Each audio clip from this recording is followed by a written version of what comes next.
most trusted name in the Columbia Basin comes Callahan Gravel. You'll love Callahan's rock-solid product. Multiple applications include driveways, roads, stackyards, and landscaping. A pothole's worst nightmare. Call Callahan Gravel at 346-2208 to get rocked. Get the good stuff. I'm Robbie Johnson. I'm 26 years old. I'm Valerie Johnson, and I'm 24 years old. And we are Napa customers. This is my 89 Ford Bronco. This is my 68 Ford Mustang. She's my baby, and I don't let him drive it. Nope, she doesn't. At Napa, we buy fluids, brakes, batteries, oil filters, wipers, brake lights. I buy it all at Napa. Let's show them the motorcycles. I don't think people are aware of the basics Napa carries for motorcycles. Spark plugs, fluids, batteries. Napa's the one.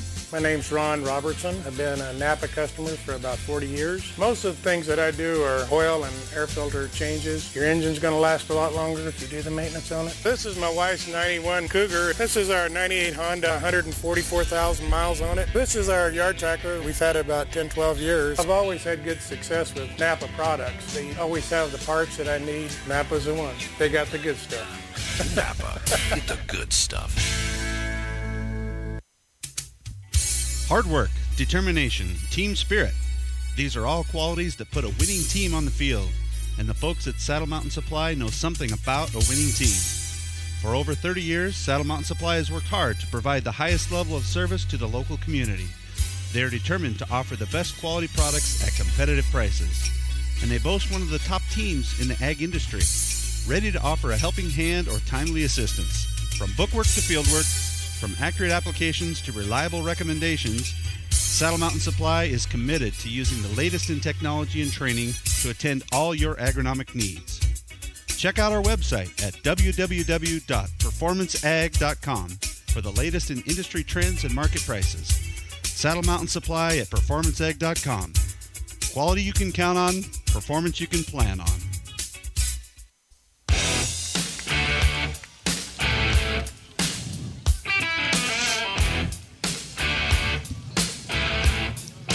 We come to you tonight from the chilly confines of the Burbank Coyote home field. We have one great announcement. There's hot cocoa and hot coffee in the concession. I was just listening to this great announcement we were having here, and I might take them up on that. Knights travel down here to senior night here. They're recognizing the seniors of the Coyotes. Knights had their senior night next. Is it going to be next week? Should be next week. Next week against the Riverview Panthers at home. So, so senior night, take a little bit longer to get things going there. So we really haven't had captains come out or had the national anthem yet. We'll listen here a little bit and see what they're going to do first. May we take this opportunity to express our appreciation to all of the fans here tonight for your support of this interscholastic event and the positive accomplishments of our young men and women, which will be demonstrated in tonight's event.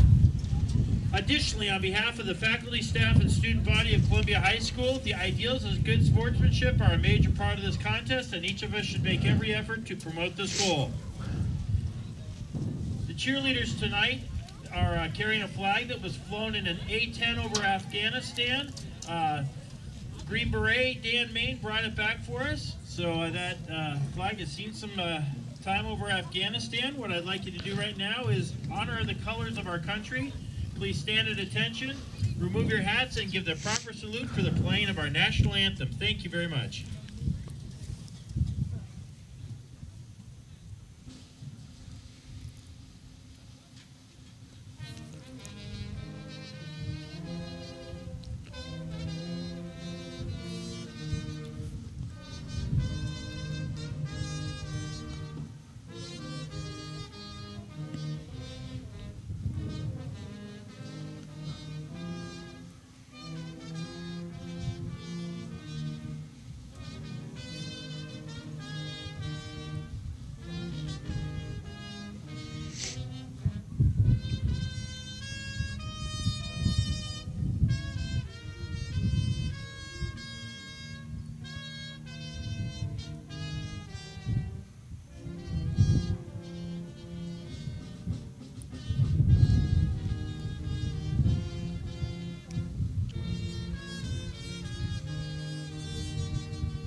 Thank you, Kyle Pep Band.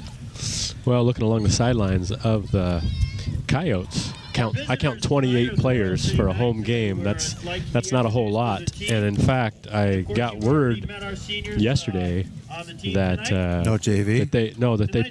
that they petitioned to move down to the B classification next year. I heard that as well. So probably last time the Knights will play them for quite some time if that's the case. Yeah. You know, it wasn't too long ago that Burbank was a 2A school, if I remember right, and so they've and Riverview both. So they've kind of moved the opposite direction a little bit, and going to petition to go down to the B school. But this Burbank team, you know, they've had some moments. They score a lot of points, but they've also given up a lot of points. They are on a 3-game losing streak until they played Riverview, a big rivalry game last week. Rivalry game, and were able to come out on top there. They were actually down by 2 touchdowns and stormed back to win that game late. Reese Humphreys, number 2, is their quarterback. He's a guy that kind of is their everything. He's a punter. He does you know, a lot of stuff for him. He's a sturdy kid, strong kid, and he likes to roll out with a pass or run option, and he's good with his feet. He's not incredibly fast, but he's strong. He runs through tackles, and he's got a good strong arm and a quick release. So the Knights will definitely focus on keeping him corralled and keeping coverage on the back end and allowing the front 7 of the Knights to put some pressure on. And so we'll see how that goes. Last week, the Knights had a big win over the Connell Eagles. Yeah. Probably a game that maybe was a little closer than some might have expected, but that's always a huge rivalry game, and teams play, you know, both teams always play with a lot of emotion, so, you know, it was a great game. And the most important thing is the Knights came out on top, and what that does essentially is, you know, nearly guarantees the Knights the league title, which definitely affects seeding going into the playoffs. In the game last week, the final score of that game was 24-21. The Knights jumped out to a 7-0 lead, ended up having a 10-0 lead at halftime. That first touchdown was Isaac Ellis on that pass play that he caught across the middle and was able to turn it upfield. Yeah, it was actually 10-7 because of that return to kickoff that happened in the second quarter. Yeah. And yeah, the Knights scored first with Isaac, then kicked a field goal, and then on the kickoff return by Connell after the field goal, they returned it all the way back for a touchdown, made it 10-7 at half. The Coyotes will start the game receiving. And you know, that was one of the interesting things. It was a 10-7 lead, a very close game. At the same time, what did we say? Connell had 27 yards of total offense in the first half.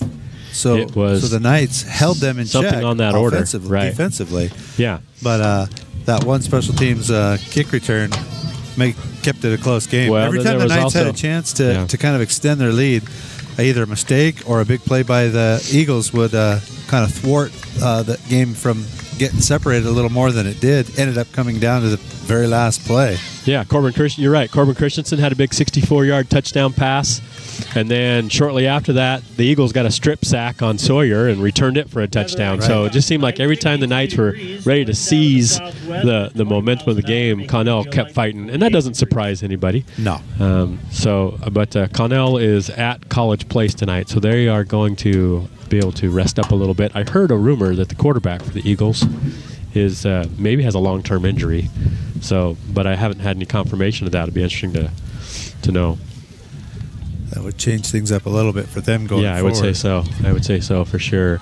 They'd have to either convert a player from a different position or rely on a freshman on their depth chart. Well, and they definitely have a path to get to the semifinals, which is what our goal is and their goal is the kickoff takes right off the bat to the 25-yard line, taking right up the middle, and he's going to get met by several Knights, right? About the 30-yard line, just a short 5-yard return by number 14 for the Coyotes, Donaldson Mullen. From the 29-yard line. They'll mark it at the 29-yard line. Burbank will start this game with the ball in their own 29, going from our right to left. The wind's picking up. It's as unfortunately it's forecasted to. You know, one thing about this field is brand new bleachers here last year. It's a good viewing place. You're literally sitting on top of the field down here at Burbank. So yeah, there's not really 5 yards between the bleachers and the sideline. Humphrey's got running back on either hip in a shotgun formation. Takes the snap, gives to the right hand man. He steps inside, Isaac Ellis just shucks his would-be blocker and brings down the ball runner, number 44. 44 for the Coyotes is Abram Garcia. Yeah, that was number 34, Schaefer, that tried to block Isaac. And Isaac just, shed that block, a tackle for a loss, and picking up where he left off last week, where he was just dominant on the defense. Spread the field too wide on each side. Humphrey stands for a while. He runs out of the pocket. He's a big body running forward all the way out to the 35-yard line. They're going to mark it. So it's going to be a 6-yard gain on the scramble forward play. He stood back there for a little bit of time and coverage sort of a situation, had no one to pass it to, so he took off right up the center of the field. That's about the first of about 20 times we'll see that tonight. I mean, that's prototypical offensive scheme for them, is if he sees something go, if not. 3rd down and 4 on a slant pattern, goes off the hands of the intended receiver, Juan Ojeda in coverage. Intended receiver is number 34. That is Wyatt Schaefer. And he'd like that one back. It's right on his hands. Humphrey's able to put it right on his hands, but it's going to bring up a 3rd down and 4. We'll see if it looks like the Coyotes are going to be in a punt formation here. Actually, it's 4th down. Excuse me, 4th down. It's 4th down and 5. Humphreys is going to kick it. It's not too good of a kick, and the wind takes it. It's going to hit right about the 50-yard line, take a little bit of a coyote bounce into Knight territory. Ball will roll dead on the 45-yard line. So the Knights will have the wind at their back and their first opportunity to have the ball in this game early. 10:49 left to go in the first quarter. No score. While they're switching offense to defense here, we can talk about a couple of big games going on around the 1A classification. Bear with me, I've been a little bit under the weather. On our side of the league, Wahluke and Kaibi will be playing each other tonight, and ultimately the winner of that will take the 3rd seed from the east side, and the loser of that will take the 4th seed. Jinx and Shotgun will play action to that fly man, throws right down the middle. A little overshot his man. He did get picked off at the 30-yard line, brought up around this near side, and the Coyotes, he's going to get brought down. But that pass sailed over the top of the intended receiver, Juan Ojeda, or was that Isaac? Number 7. It was intended for... First down and 10. It was just on that streak pattern. Lorenzo. It was intended for right Lorenzo. Down the middle, and it sailed over the top, and the safety playing just a deep cover 2, and it sailed far enough that he's able to get his hands down underneath it and pick that pass off. They don't have a flag on the flagpole, so it's hard for us to see exactly the way. The wind is blowing. I can see leaves moving from left to right in the direction the Knights are going. So it doesn't surprise me then that ball sailed on. Both quarterbacks are going to have to get a handle on how that's going to play out tonight. It's 3 receivers set wide right for the Coyotes. Snap to Humphreys. Stands in the middle. He takes off to run, and he's going to get brought down. He'll get a yard out of it, so it won't be a sack, but not much. 75 Logan Gomez is the one that brings him down. Brings up 2nd down and 10 from his nose tackle position. They're going to mark it as a no gain.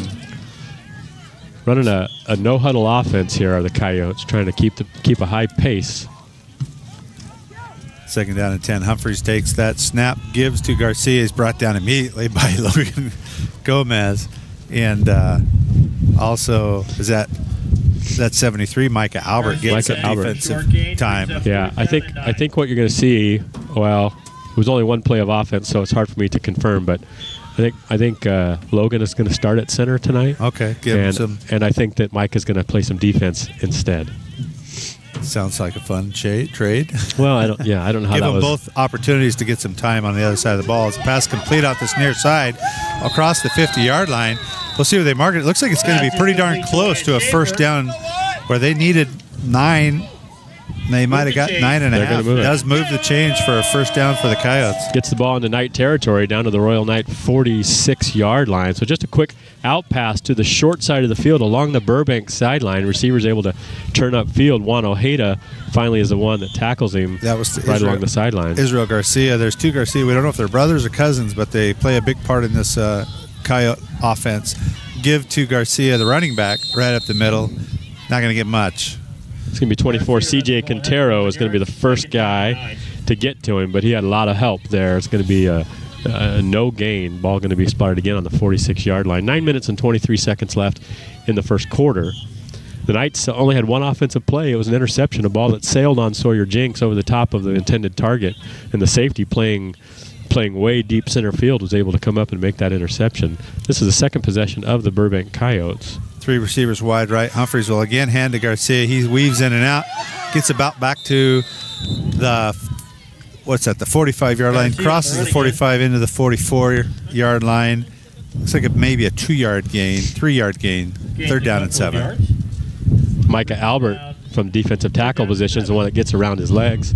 C.J. Quintero comes over the top, makes sure he goes down. Ball spotted on the left hash for the Coyotes.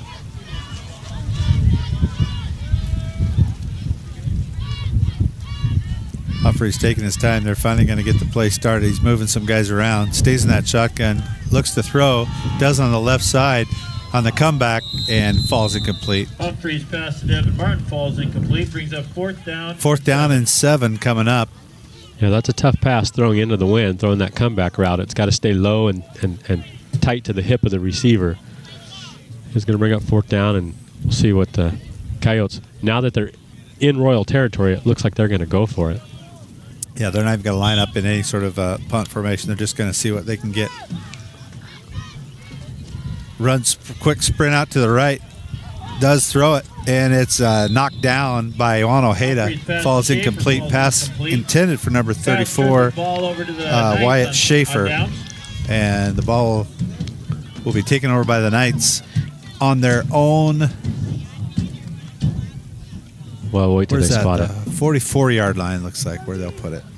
So we talked about Walouk Kaibi playing each other for 3rd and 4th. On the west side of the SCAC, Zilla and Granger play each other for the 1 and 2, and Natchez and LaSalle play each other for the 3 and 4. Likely that 4 is who we would end up playing. So we'll try to keep an eye on that game, see if we can get any updates to give you on that game as well. Knights will spread the field. 2 receivers left and right. Jenks in shotgun with Alonzo Hernandez. And the ball is bouncing out. all around. And Coyote, holy cow, may have just got the ball. And another turnover. So another turnover. Knights have 2 plays. We have 1 interception and 1 fumble. Yeah, not the start. Not the start that the Knights are looking for. Time of possession certainly is not in the Knights' favor right now.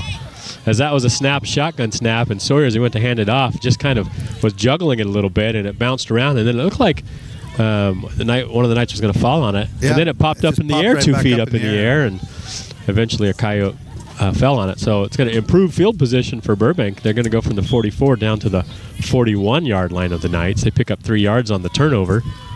No running backs back there with Humphreys. Shotgun snap, he's going to keep it and get nowhere as Logan Gomez around his ankles.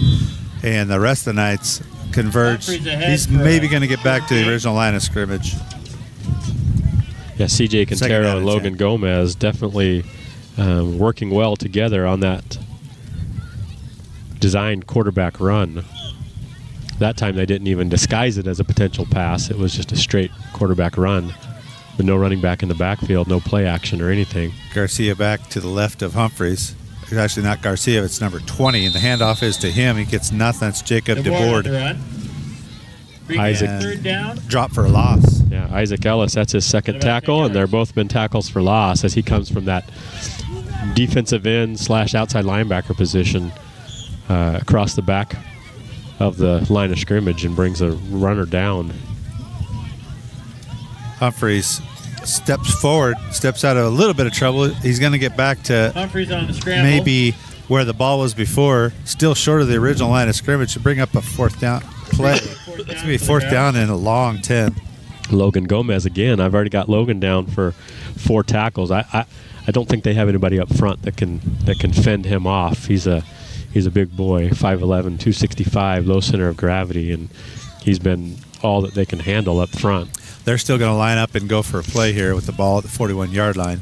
They got nothing kicking to lose into at this the wind. Point. They, right. You know, right. Outside linebackers for the Knights look like they're creeping up. Quintero and Ellis, see if they come. Humphreys they do both come. Looks to throw. He does. It's going to fall short, and it's going to be incomplete. So the Knights get the ball back again. I'm going to guess they're going to be try to be a little more careful here now. You would think so. You would think so. You know, there's a big leaf that blew across the field, kind of yellowish. I thought there was a flag or something. But then I saw how long it was. I mean, it's already in the end zone. We got a good 16, 18-mile-an-hour wind here at least. So. Yeah, that's definitely going to impact things a little bit. I would imagine the Knights will stick to the running game a little bit more, but at the same time, they've got to at least secure the handoffs here. Jenks under center. This time to give to Alonso. He goes out that right side, stepping in and out. He's crossed midfield to the 45, puts his shoulder down, gets all the way to the Burbank 39-yard line. So that's 10, 20-yard gain. Runs into Coyote territory for a first That's down. more like it. So they'll place it right on the 40. Alonso is the Knights' leading rusher at this point in the season. He's averaging about 6.3 yards per carry, so a 20-yard carry there will help his average for sure. Jenks again will be under center. Logan Gomez at center tonight for the first time starting the game. They give to Alonso on the left side. He follows a big row of Knights out for about a 6-yard gain to the 34-yard line. Looks like he's going to get 6 yards. 2nd and 5 for the Knights. We're going to call it 2nd down and 4, 6-yard gain. 5:40 left to go in the first quarter. No score. 2 turnovers by the Knights here early. A quick a ball sailed on a heavy wind night, interception, and then a ensuing possession fumble. Knights just having their first real crack at trying to get some points on the board. Like time to give to Hernandez, but I'm going to give credit to that lineman who came in there and made that stop. That's number 50. Is Kyle Myers. Really made a good play. Actually, probably dropped for a loss for a yard. He'll bring up 3rd down and 5. 3rd down and 5 with the wind at their backs, but not a beneficial wind. Too much wind at their backs. We'll see if the Knights decide to keep the ball on the ground or if they want to go to the air a little bit here. It's going to be a tight formation, double tight end or overload to the left for the Knights. Everything's packed in hard to the left, and they'll give it to the left. And Alonso breaks free into the open. He's in the open field down the left side. One man to beat, puts his shoulder down. I was going to say maybe he's not going to get in there, but he stays on his feet all the way in. Where's the signal? Are they going to say? There it is. There touchdown. it is. Touchdown from 35 yards out. He was met about the 10-yard line by 2 Coyotes and put his shoulder down. I thought he was going to get clipped down, but they tried to meet him shoulder to shoulder, and he won that battle all the way into the end zone. He never did go down ultimately. Stayed on his feet all the way down there. My concern was whether or not he stepped out of bounds, maybe got shoved out of bounds over there, but he didn't. So that's a 35-yard touchdown play on the run. The Knights had 4 consecutive running plays on that drive to pick up a total of 61 yards and the touchdown. Good snap. And the Alonso Hernandez extra point. This might be the first. This is the first one he kicked this year. I'm not sure if he been a long time. Yeah, right. Guerrero's been kicking them, but that was good. 4:33 left to go in the first quarter. Knights first on the board, 7-0 over the Coyotes. You're listening to RawKnightsFootball.com.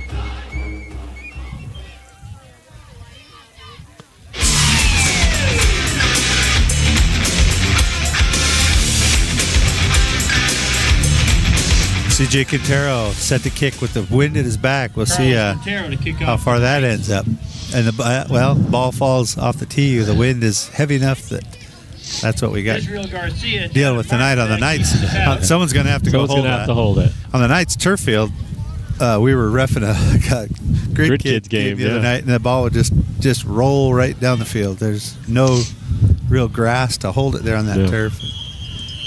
So, Manny Alvarado will hold as CJ gets it right down near the goal line. They're going to take it back out, straight out the middle, breaks in left and right, but he is met quickly by that 5, Angel Farias. Angel Farias, the first night in there to stop him. Also, I didn't catch that second number. So Coyotes will start 1st and 10 from the 15-yard line. You know, he could have olayed that at the 3-yard line and let it go into the end zone. Instead, he caught it on the 3 to bring it out and only got out to the 15.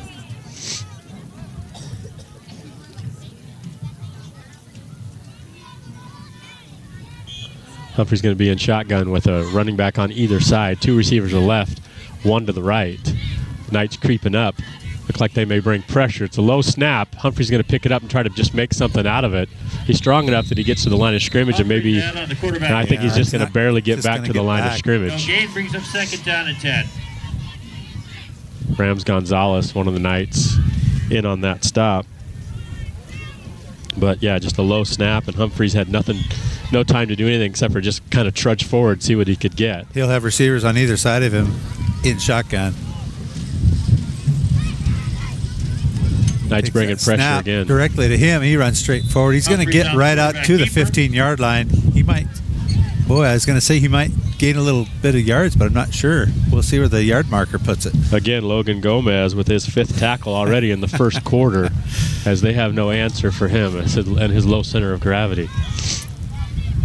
And he's playing some offense tonight too, so.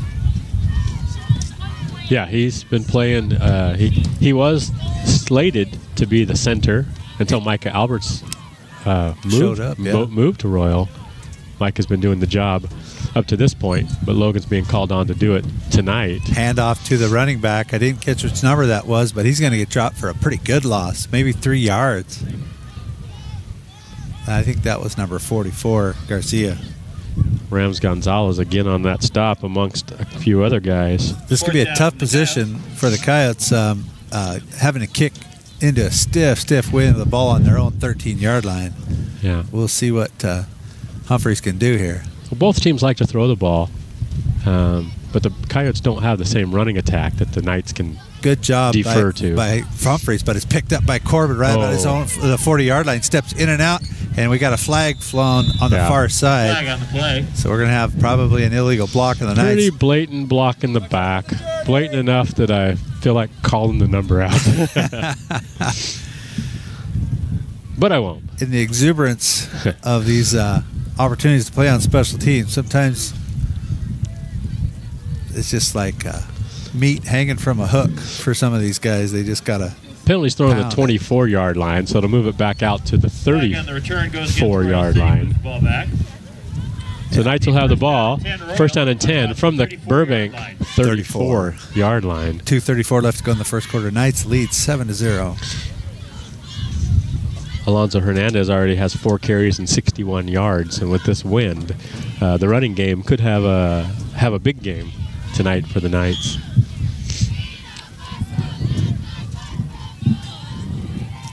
I formation in the backfield. Jenks under center. They have to weave around and get out of each other's way, but it'll hand it off to Alonzo Hernandez around that left side. He's going to get first down yardage and a few more, as they kind of had to weave and bob around the fullback as Sawyer stepped out. Yeah, Jack Diaz in there at the fullback. He still picks up 13 yards. All the way down to the 22-yard line, first and 10 for the Knights. Knights don't often run a fullback in their sets, but when they resort to the running game because of this weather, it looks like Jack Diaz is the guy. Again, the right side, same play, follows that counter tray. Guys pulling out in front, big old Rainer Byerly out. He's going to get brought down about the 16-yard line, so that is about a 6-yard run, second down and 4. 6 carries for 80 yards. He's racking them up here. Yeah, the Knights' offensive line, size isn't always the biggest factor, but size and some skill goes a long way. The Knights are doing a nice job moving the line of scrimmage. Jenks in our center, play action this time. Got to throw to that far side. Who we got there? We got Corbin, and it's a touchdown. Corbin's going to catch that ball. That's a play that they tried to throw against Connell a couple times and weren't quite able to do it, but that time Corbin was able to reach over the top of the defensive back, who's a little bit shorter than him, and bring it down for a 16-yard touchdown pass.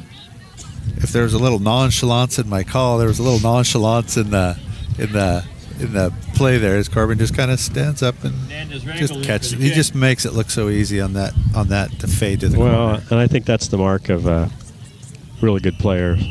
That's my point. As the extra point is good, 1:20 left to go in the first quarter. Knights stretch their lead out to 14-0. You're listening to RoyalKnightsFootball.com.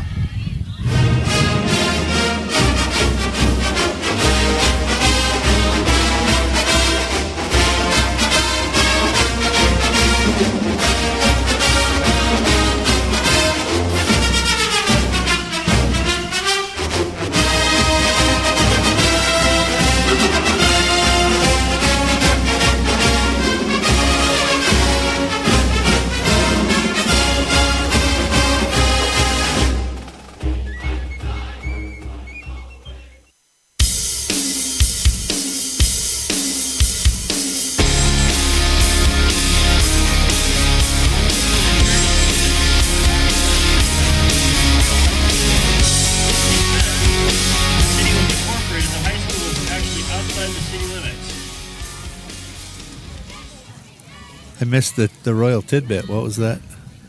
That it's Royal High School and not Royal City High School. Oh. They said the reason was that when the city was incorporated, the high school was technically outside the city limits. Long deep driving kick, taken right back down to the 1 yard line, driven right up the middle. He's going to get caught by number, is that 12? 12. That's oh man, what's his name? He's a Jonathan Guadarrama. Yep. Getting a chance to get some special teams play in there. Again, exact same result. The kick goes down to about the 3 yard line. Return man brings it out to the 15. I'm saying let it go. Get it to the 20 yard line. But you can't fault the guy for hoping he can break something. No. A minute and 22 left in the first quarter. The Knights have scored 2 quick touchdowns after starting with 2 turnovers. Burbank has the ball on their own 15 yard line. They're going to give to the up back as Humphrey stepped under center for the first time tonight. He'll get forward for 1 or 2. 73 Micah Albert and 54 Rams Gonzalez. Abraham Garcia on the carry for a 1 yard gain, 2nd down and 9. Down under a minute left to go in the first quarter. Lots of running the ball tonight, so these quarters are going to go fast. I'm okay with that. I'm okay with that. As it is a bit cold out here. Humphreys long count. This time to Gift Garcia, and he is cut down by, that's probably Logan Gomez again. And they're going, will somebody handle 75? Yeah, well, no gain on the play there. And so 3rd and long, we'll see. So far, Humphreys has kind of had one run of, what was it, 6 or 8 yards, something like that. Yeah. This is kind of situation where he typically will take off if he doesn't see anything he likes. No gain, 3rd down and 9. Looks to throw on this left side. It's going to throw, and it's knocked down, stepped in front. Good defense by number 5, Angel Farias. Yeah. He stepped in. He was able to actually, instead of just reaching across and knocking it down, he was able to get his shoulder in front of the play and get 2 hands on it, but the defender, the receiver kind of played defense a little bit there. Yeah, that prevented him from getting the interception. 10 for Wyatt Schaefer. He feels like he wants a little bit of interference there, but it was just 2 guys going after the ball there. I don't mind the no call on that. 3 seconds left in the first quarter. 4th down and 9. It looks like this quarter will end with a punt. Humphreys back in punt formation. Number 14, Corbin Christensen, back on the Burbank 35-yard line, waiting this punt. And it's going to go high and get blown back up the air, and it's not going to get a chance for a return unless Corbin he thought about it. But there's a Burbank player, number 7 over there, Ty Hunter, able to down that ball, but it only gets out to the 32-yard line. And we'll switch sides. We'll take a quick break. You're listening to RoyalKnightsFootball.com. At Napa Auto Parts, we know that trucks are as varied as their owners. From small imports and full-size pickups to vans large and small, even bigger rigs. If you own a truck, Napa has more of what you need than anybody. So no matter what truck you drive, we've got the part or accessory for you. Well, almost every truck. At Napa Auto Parts, you'll find the largest selection of different parts and accessories available anywhere, and the most knowledgeable people in the business. Great products, great prices, and great people. That's Napa. From the most trusted name in the Columbia Basin comes Callahan Gravel. You'll love Callahan's rock-solid product. Multiple applications include driveways, roads, stackyards, and landscaping. A pothole's worst nightmare. Call Callahan Gravel at 346-2208 to get rocked. Cheerleaders tonight. That would be Bree Woody, Winter Guthrie, Riley Hunter. So we start the second quarter. The Knights have the ball down to the 32-yard line after the wind held that punt up in the air. Gives the Knights, again, great field position. They're going to have the ball on their left hash. They're on the wide side of the field to the Knights sideline. Single receiver isolated out there is Corbin Christensen. Yeah, let's see what we got going with Jenks in shotgun. They will give to Hernandez. He steps forward up that left side. Number 50 got in there again, Myers, and able to kind of disrupt the play to a degree. He does get forward for about a 4-yard gain, 2nd down and 6. Actually, that's only about a 3-yard gain. Second down and 7. Last time I thought the public address announcer wasn't being generous enough. That time he was too generous. Jake's will step under center. We got that offset I formation in the backfield. I expect a cut play here to CJ. CJ Quintero right up the middle, pops out to the outside. If Waiting he can get around block. that outside, got a good block by Corbin Christensen. He's cut down by, I think that's number 7, Ty Hunter, who made that tackle down inside the 10-yard line. It's hard to see exactly where it's spotted. Yeah, we're kind of low and at an angle here where it's going to be hard for us to see. It was on the 29. Takes him down to the 10, 19-yard run. They're actually going to drop the chains and call it a 1st and goal from the 10-yard line. I think. I can't tell. Now they're putting him back up. Regardless, right about the 10-yard line, they give to Hernandez on the right side. Follows good blocks. He's going to step right in there. Touchdown, Alonzo Hernandez for his second of the evening. Alonzo Hernandez Rangel on the run. So the Knights jump out to a 3-touchdown lead within the first minute of the second quarter. Pretty much all running on that drive as well. Knights have only attempted 2 passes, and they have both been caught. One was caught as an interception by the Coyotes. Yeah. The other was caught by Corbin as a touchdown. Hernandez Rangel in for the kick. Alonzo Hernandez set to kick the extra point. Good snap. And it's up and looks really good. 11:05 in the second quarter, left in the first half. Knights extend their lead to 21-0. You're listening to RoyalKnightsFootball.com.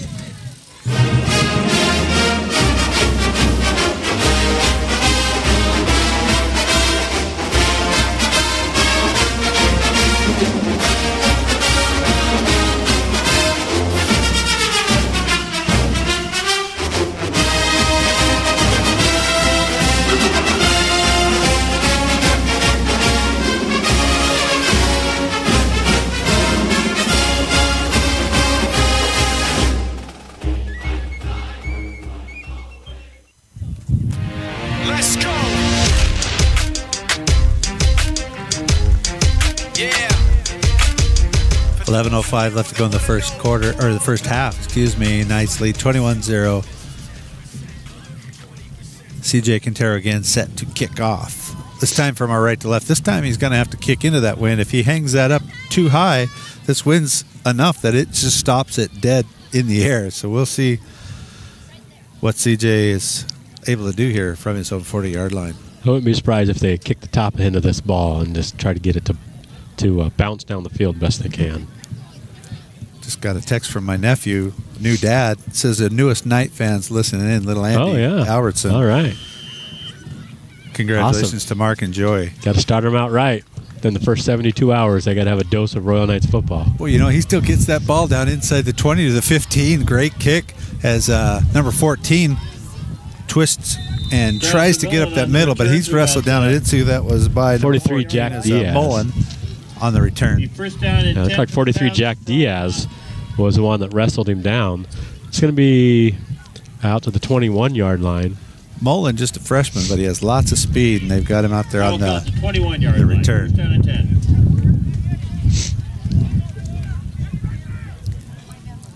Well, now we'll see what Humphreys can do with the wind at his back.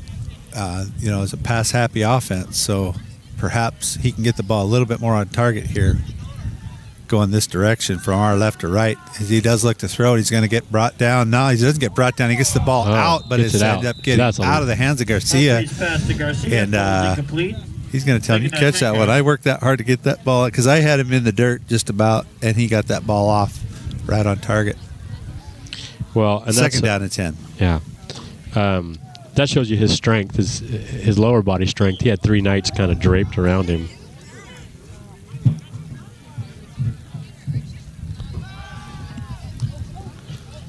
They call the balls out, but it falls. I think they're going to call it a catch and a fumble and a recovery. So the pass was caught by number 7, Ty Hunter, and it's about a 7-yard gain out to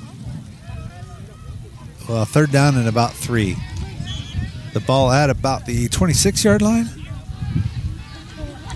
Quick out, boy, and he catches it. Hunter, the same guy to catch again. Oh, it. Ty Hunter. Well, it's complete, but he waved his arms. I turned my head. They call it complete, but it is a first down. as just a quick hitch. You're awake up there. You know, it's funny is Humphreys puts a lot on that ball. He throws kind of a little bit like Caden and puts some zip on the ball. Yeah. And where that angle of that ball coming right at us, you can almost see that thing knuckling back and forth in the wind. Right, That's how much the wind is having an effect here. But it's a first down for the Coyotes. 1st and 10 from their own 31-yard line. Humphreys shotgun snap, throws across the middle. It's caught by Ty Hunter as they split defenders out to the 40-yard line. Ty Hunter once again. And that's going to end up being about an 8-yard gain, 2nd down and 2. It's definitely his go-to guy so far in this first half. And he's a guy that, you know, throughout the season has been a primary target for Humphreys. Good crossing pattern that disrupts the Knights' ability to cover him on that. As they bunch 3 receivers to this near side, send 2 to the far side, empty backfield, Humphreys in shotgun. And C.J. Quintero. He must have crossed. He must have crossed. He was looking to come on that outside linebacker spot that he's or he might even be the defensive end, but he's split out wide. But as he got a little enthused, he must have crossed the line because they threw a 5-yard encroachment penalty on him. That'll be a first down for the Coyotes out to the 46-yard line. Hey, scoring updates while they're moving the chains. Zilla, Granger, 0-0 at the end of the first quarter. Natchez up over LaSalle late in the first quarter, 14-0. Again, the same formation with 3 receivers bunched here near side. Knights will send everybody as Humphreys will try to come straight up the middle, and Logan. Actually, that's Micah Albert and Logan Gomez. Yeah, combined. About 2 yards, brings up 2nd down and 8. I like that combination. I really do. It's only about a 1-yard gain, 2nd down and 9. 9 minutes left to go in the first half. Knights lead 21-0. Coyotes have the ball on their own 47-yard line at a 2nd down and 9. Empty backfield again for Humphreys. 3 receivers up top, but they do. The ball's up in the air, and I believe it's intercepted. No, they're going to say it's incomplete. It hit the ground, but Lorenzo Myrick made a good attempt at that ball as it got tipped up to the line of scrimmage. I didn't see who batted it, but Lorenzo Myrick and the receiver both dove for it. Lorenzo tried to get his hands up underneath it, but his back was to us. We couldn't see. Apparently, he wasn't able to secure it. He's going to bring up 3rd down and about 8 here for the Coyotes as the defensive front, or the defense for the Knights shuffles around here for this play. Again, empty backfield, but here comes the Knights on a little screen inside and read by Isaac Ellis wonderfully as it's going to get back maybe to the line of scrimmage, maybe a short gain. But Isaac's had 2 plays now tonight where he's had a defender completely in his face, and he just dismisses him and makes the play. And obviously we've seen this all year. He is really good at shedding blocks and staying in the play, staying in position to come up with a tackle. We'll give him a 1-yard gain, bring us up to 4th down and 8. With the wind in their favor, I imagine we're going to see a punt here by Humphreys and the Coyotes. But the Knights aren't going to send anybody back. They're not going to trust this per se. And it is going to be a fake. And he's going to convert. Down to the Knight 41-yard line. Pass is complete to number 34, Wyatt Schaefer. Humphreys did a good job of super nonchalant about that, right? And the Knights didn't get enough pressure on him, and number 34 is who it was complete to. I think when he started, he got the snap and then kind of ran to his right, started that rugby-style kind of a punt. And when he started to do that little rugby-style run-up, I think some of the Knights' defensive backs turned their back to go back for the punt. And that's when he was able to find number 34. Wyatt Schaefer along the Coyote sideline for the first down and inside Knight territory down to the 42-yard line of the Knights. Humphreys is going to get pressure, and he lets it go, and he gets it far enough. He's got a receiver in the area, so he did a good job of getting that ball out and not getting sacked. Knights are bringing the house, and he's on an island back there, and he's either got to eat it or try to get it close enough to a receiver and throw it away. Humphreys is one of those kids, though. You watch him play, and you say, I'd take him on my team. Oh, you'd find a place for him for sure. Player. Micah Albertson, C.J. Quintero, Rams Gonzalez were all back there putting pressure. Again, Coyotes will spread the field from left to right. And Humphreys gets chased out. This time he is going to get brought down. Humphreys is brought down in the backfield. I want to say that was Alonzo Hernandez. Alonzo Hernandez, the first guy there. He'll get credit for that play.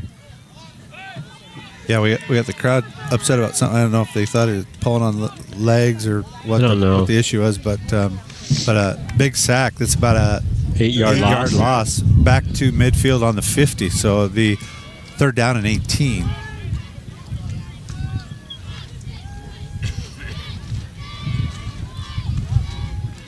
This time they'll send 3 receivers up top, wide to the left, far side. They're going from our left to right. 3rd down and 18. Long 3rd down play here. Humphreys will take that snap, and he goes to pass, and he throws across the middle, and he's going to fall incomplete as the pass was intended for number 44, Garcia. Again, under pressure, under duress, C.J. Quintero and Eddie Cortez bringing the pressure that time. It's going to be 4th down and 18 now from midfield as they've been pushed backwards in this drive. Again, the Knights are really not going to believe it this time. 6 minutes and 52 seconds left in the second quarter. 4th down and 18, and this time Humphreys will just send a high punt that's going to bounce about the 20-yard line, and we'll see which direction it goes. It kind of sticks and goes to about the 18. It'll definitely be the Knights' worst field position of the night. To about 14-yard, 18-yard line. Early first 6:42 left to go in the first half. Knights lead 21-0. And they will get the ball back on their own 18-yard line, going from our right to left. With the wind dead in their face. In their face.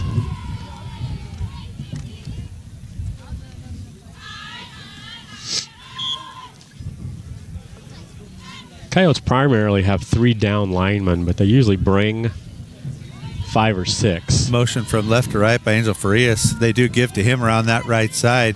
He's got a couple blockers out there. Steps inside. He's on that outside. They're going to get him out of bounds, though, right about, we'll see where they mark it, 38-yard line or so. It's going to be a first down.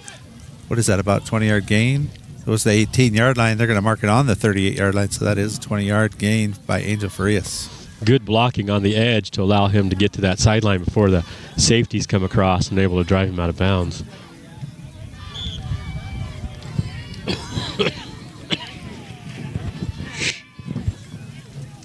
This time Angel coming from right to left. They fake. Actually, they give to him the left side. He steps inside. Humphreys misses him, steps in and get it. Whoa, he's still on his feet balance at midfield, and he's going to get brought out of bounds right about the 50-yard line. It's going to be about a 12-yard gain. See where they spot it. I think it's going to end up being 13 yards. Same play. They'll put it on the 49-yard line of the Coyotes. 13-yard gain. It's the exact same play to the other side. Well, but he got 20 yards the first time. He only got 13 yards that time. And they'll let him run off the field this time. Let him have a little rest as he's run side to side 2 consecutive plays. Yeah. He's picked up 33 yards, but he's probably run 100 in those 2 plays to get to the outside edge. This time we got motion, and is that Carrillo, 35? Yeah. And they hand off right the middle to Lorenzo Marek, in and out. He doesn't know which way to go. I'm saying that by the Burbank guy, but he just stay with him all the way down there. He actually did a good job. As I said, he didn't know which way to go because Lorenzo had him twisting left and twisting right. But they're going to get it all the way down. We're going to see what line is just outside the 10-yard line. 14 the 14-yard line. So 35-yard gain. Quick hitter right up to the left side by Lorenzo Marek as they use J.C. Carrillo on faked the fly sweep, right? They faked the fly sweep and gave to Lorenzo, the running back, going through after that.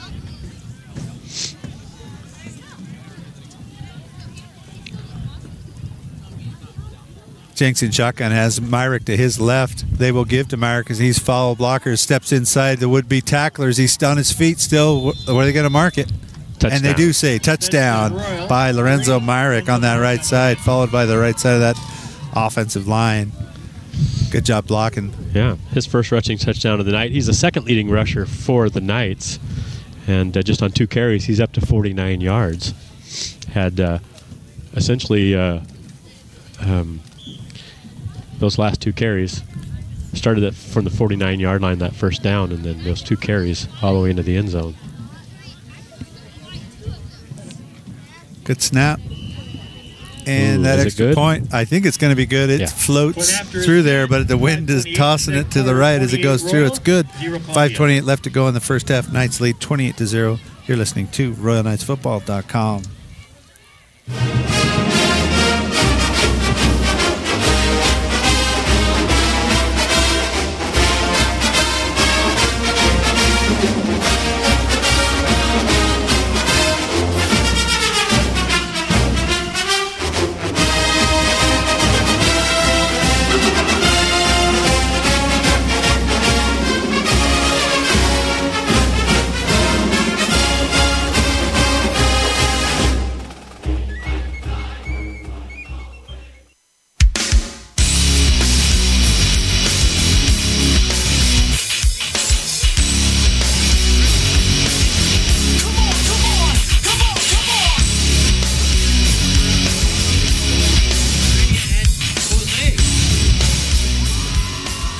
CJ going to have.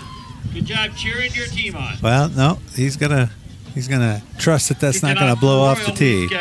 The wind's blowing it onto the tee, so we'll see if it can hold. Garcia and Martin back for the couch. I think I said Manny Alvarado last time. His name is Manny Alvarez. We have a fair catch right about the 34-yard line. Kickoff was fair as that punched right over that corner. Number 20 for Burbank makes that fair catch.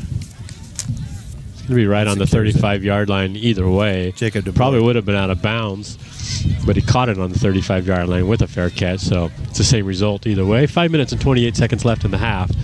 The Knights have reeled off 4 touchdowns, 28-0.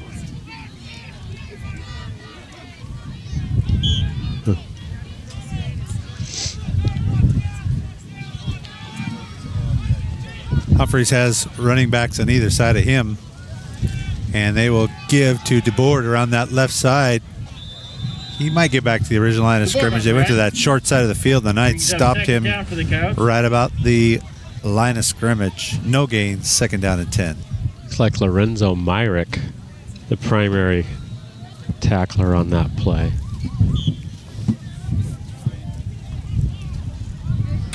They ran that back to the short side of the field. The ball's on the left hash. This time he's going to have 3 receivers wide to the right and just 1 up top on the short side of the field.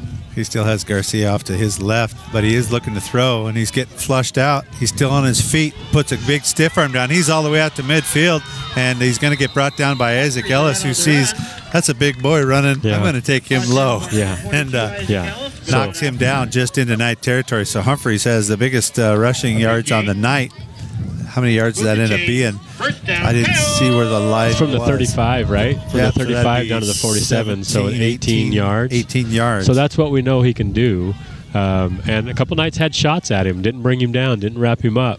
Yeah, and didn't secure him, bring him in. Isaac had to come from the backside linebacker spot across the field and get him down right at the Knight 47-yard line. So 1st and 10 for Burbank.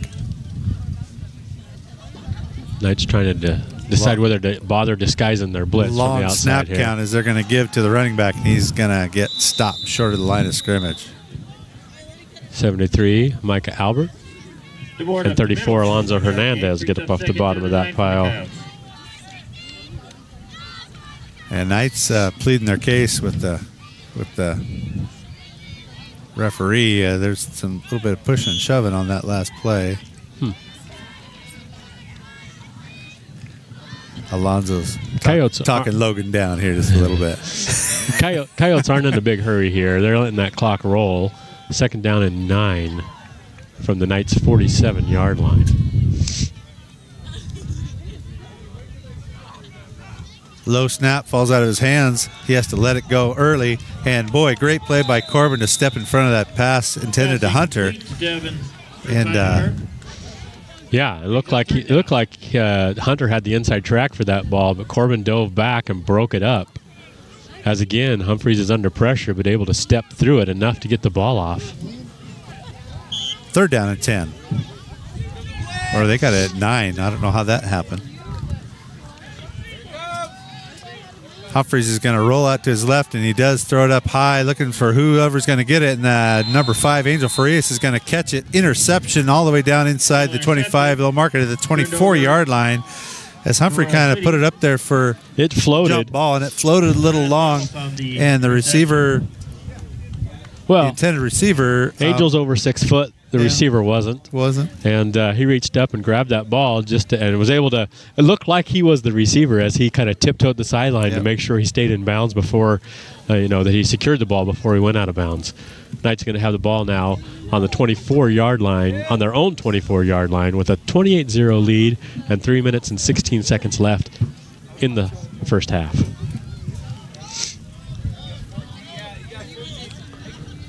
Jenks will step under center. Hernandez in the backfield. Play action to him. Jenks has it caught across the center. Isaac Ellis puts one man down, and he gets all the way out to the 45-yard line as he stiff-armed 2 guys on his way all the way out to the 45-yard line. Isaac Ellis on the reception. 1st and 10 for the Knights. Boy, Isaac's been tackled First twice down, Royal now. Knights on the 45-yard line. We talked about it last week. He had 4 touches this year for 4 touchdowns, and then that's a 21-yard play right there. As he broke several tackles, working his way up the left hash after he caught that ball and turned up 2 field. receivers up top. Jenks going to look to throw. Does hard across the middle. Caught by Isaac. Great catch off his fingertips. Still on his feet down inside the 20. He's going to get ridden down inside right around the 15-yard line, I think. And, the ball was kind of right on target, and it kind of nimbly he caught that ball, and he kind of see where they spot the ball. It's really hard from our angle here to see. It's like about the 15-yard line. So that's a 40-yard play. Right on that. 2 catches on this drive alone for 61 yards for Isaac moves him up to leading receiver status so far. That tight end release, and Sawyer really just put his nose down and just threw that right into the wind really nicely. Yeah. 2 receivers wide to the right. Corbin Christensen in the slot. It's time to give to Hernandez. Actually, fake to Hernandez as Jenks will roll out to his right, lets it go. Looks like it's caught. What do we got? Caught or dropped? It is caught. Caught. Touchdown. That's C.J. Quintero, number 24. 2 good passes by Jenks right in a row. Stiff right into the wind. Yeah, he rolled out to the right and was looking. He had 3 receivers kind of in the end zone on the right side, and he ended up throwing to the one that was farthest to the inside. And nice tight low pass. He was the only one. CJ was the only one that had a chance to catch it, and he does secure it from 15 yards out for the Knights touchdown. And the Knights will throw that fake, and it's going to sail over the top of CJ's head and fall incomplete. So it'll stay at 34-0 with 2:27 left to go in the half. You're listening to RoyalKnightsFootball.com.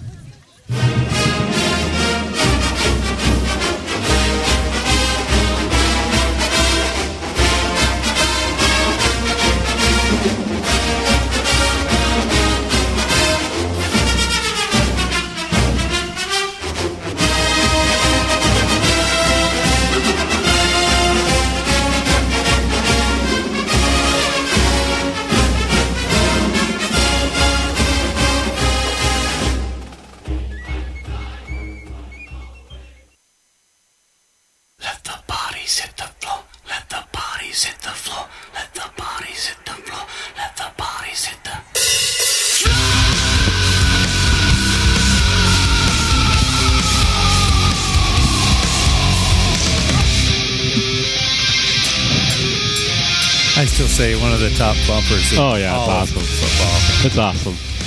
Yeah. 2:27 left to go in the first half. Knights lead 34-0 over the Columbia Basin Coyotes. With this running game, the Coyotes likely to be able to run the clock out with 2:27 left. I would imagine they'll keep the ball on the ground, try to get to the halftime break. Again, Manny Alvarez having to hold that ball on the tee for CJ.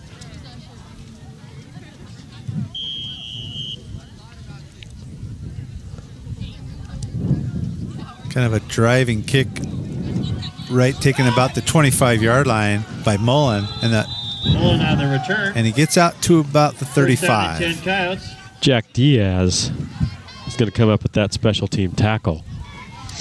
On the 35. Jack's a junior. What's Avery Ellis? 6'2" now? Avery? Isn't that Avery? The ball boy? You're talking about the ball boy? I just go, who's this gigantic kid running out on the field? He's not 6'2", but he's going to be. Just an 8th grader. Those guys just finished their undefeated season. They've been undefeated all through middle school in football. Humphrey's in shotgun, running backs to either side. They're going to give to Garcia. I think that's who got that ball, but he's met by Mike Albert and Logan Gomez. That's Abram Garcia. Tackle for a loss on that play. It's going to be a loss of about a long 1. Bring up 2nd down and 11. Clock keeps rolling. 1 minute and 55 seconds left until halftime. 3 receivers near side, 2 up top. Humphreys will have no running backs in the backfield with 2nd down at 11.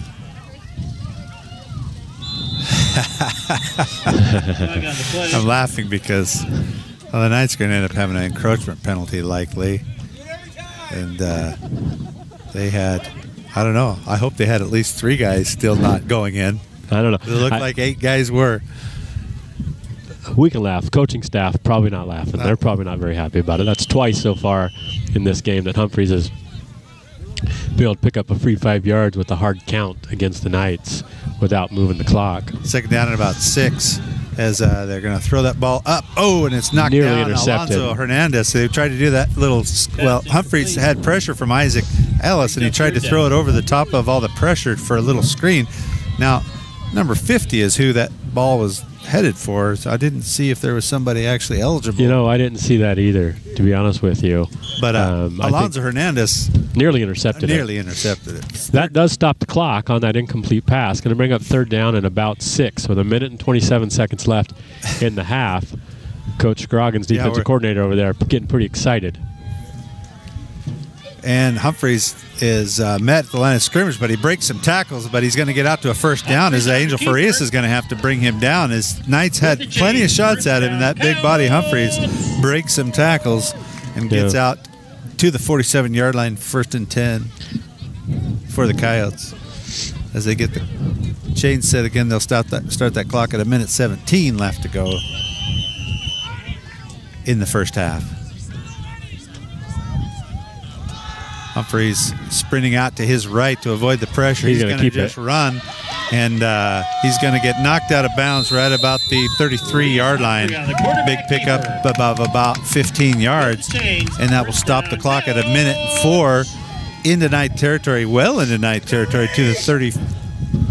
Yeah. We'll see where they mark it. It looks like the 33 or 34-yard line. I mean, to keep him under control, you can't vacate the edges. You've got to keep him bottled up. You've got to get pressure in the backfield and keep him kind of in the pocket. When you let him flush out to the pocket, then that's when it gets pretty dangerous. Low snap, goes to the ground, but he's still looking to throw, and he does. The guy separates out, and it's going to fall incomplete as the pressure came. Number 34, Schaefer, read that really well, and he broke away from the coverage, and Humphrey's able to see that and just not able to connect.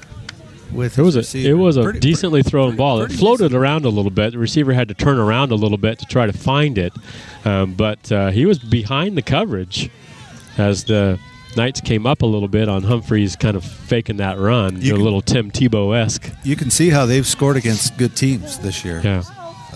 When I say good teams that are typically beating them, but they're able to pull some surprise plays as Humphrey breaks out of the pocket again and gets inside the 20 all the way down to the 18-yard line. 47 seconds left. That was a design run, kind of what you typically see like out of a wildcat formation, where he took the shotgun snap and just surveyed the field, decided that he wanted to run to the right. Corbin Christensen comes up and brings him down, but not before he picks up the first down. 45 seconds left until the half. They have the ball down to the Royal Knight 28-yard line. I was going to say, I'm guessing lots of Knights coming again, and here they do. Showing pressure, and it's caught. Good pass, and caught by number 6, Devin Martin on the catch. Brought down as soon as he makes the catch by Angel Farias. Alonzo Hernandez put pressure. Can't figure out on Humphreys. Puts a nice lick on him. Humphreys comes up a little bit gingerly, I would say. Now they're going to say that it is a first down. I was waiting to see what they were going to do because the chains weren't moving, but it's a first down inside the 20-yard line to the 19. When I said it was a 20 before, it was actually inside the 30. It looks like a 20 right here, but it's on the 19. All right, 24 seconds left to go. The Coyotes threatening here. He's going to have to step in and out of pressure, but Alonzo Hernandez able to tackle Humphreys right about the line of scrimmage, and they're going to take a quick timeout to stop that clock at 15 seconds. We'll just stick here. And you can hear us chatter and sniff and whatnot. But 15 seconds left to go, and Burbank able to run down the field here. I think they had the ball originally about on, what was it, like the 40-yard line of the Knights? Yeah. Of their own 40, their own 40. Yeah. It's been a nice sustained drive, actually, for them. They got the ball with about 2 minutes and 30 seconds left. in the half. Either Humphrey's arm or his legs have been a big part of what that is. I'm getting word that Zilla Granger game 0-0 at the halftime break. Huh. I'm also supposed to give a shout out to my daughter Zoe. Wasn't feeling very well, wasn't able to make it down tonight, but she's listening in. I told her if she listened, I'd give her a shout out. So there it is. Shout out to Zoe.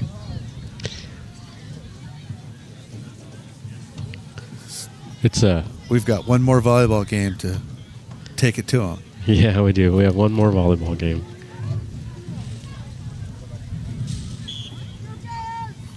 All right, huddles are broken. 15 seconds left to go in the half. Knights lead 34-0, but Burbank threatening here inside the Knight 20-yard line with the second down and 10 at the Knight 19-yard line. Humphreys takes the shotgun snap, lets it go on the right side, caught by Hunter, steps in and out of the first tackle. He's still on his feet, but he's going to get driven out of bounds near the 10-yard line with 8 seconds left to go in the half. Isaac Ellis drives him out of bounds. Alonzo Hernandez also over there. And this has been a good drive, throwing the ball with the wind at his back. The ball right about the 10-yard line, 3rd down and 2. 8 seconds left in the half, so you figure they've probably got two plays if they do it, if they do it right.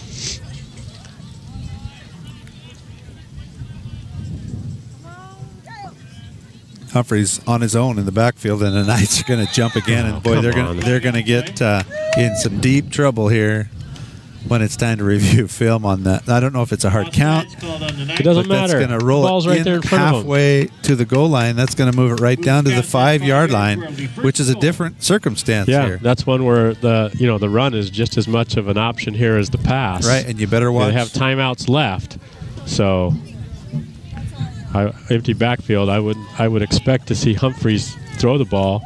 It's usually run the ball here. Still creeping up, showing the pressure. And they step back as Humphreys going to roll out to his right. He's got room to run. He's going to get driven out of bounds. He gets knocked out of bounds at about the 1-yard line, maybe the 2, with 2 seconds left on the clock. So he still will have one more play. Is that Alonzo Hernandez? Looks like yeah, I think so. Who drove him out of bounds. That's a big body to be sent out of bounds. And Royal will take a timeout to make sure they can maybe do their best to not let a score happen here. Yeah. Coach, defensive coordinator Jeremy Scroggins is going to go out to that defensive huddle and figure out what they want to do here to see if they can't keep the Coyotes out of the end zone in the first half. With just 2 seconds left, the Knights have a 34-0 lead. And he recovered nicely on the offensive side of things after 2 quick turnovers on their first 2 possessions. Yeah. An interception on a ball that just sailed out of Sawyer's hand, and then a fumble on the very next offensive play that the Knights had. Yeah, just off the exchange of, I'm not sure Sawyer even had it surely in his hands as they were trying to get the ball handed off on that fumble in the second play. The Coyotes their record's not great, but they've been able to score points. The problem is they've given up a lot of points as well and haven't been able to outscore their opponents. They would love to get a touchdown here in the first half against the Knights. See what the Knights Coach Scroggins has dialed up here for this goal line stand. They'll send 2 receivers wide to the left, running backs on either side of Humphreys in shotgun. And Humphreys going to keep it and try to get in there. And they're going to say he got in. They're going to say he got in. As the clock sounds to signal the halftime, play still live, and Humphreys is able to look like he got met originally at the line of scrimmage, is able to just keep driving forward until he's able to extend that ball across the goal line and pick up a touchdown, and the crowd comes alive here a little bit for the Coyotes. Moral victory on senior night. Sure. I'm hoping that all it means is it's one more touchdown, that we don't get a running clock in the second half. Yeah, is that's what true. I'm hoping for. And the extra points driven through. Holy cow. He kicked that thing hard. Kicked it hard and low, but it went through. So the half is going to end with the Knights leading the Columbia-Burbank Coyotes by a score of 34-7. We'll play some music and be back with some stats. And for the second half, you've been listening to RoyalKnightsFootball.com.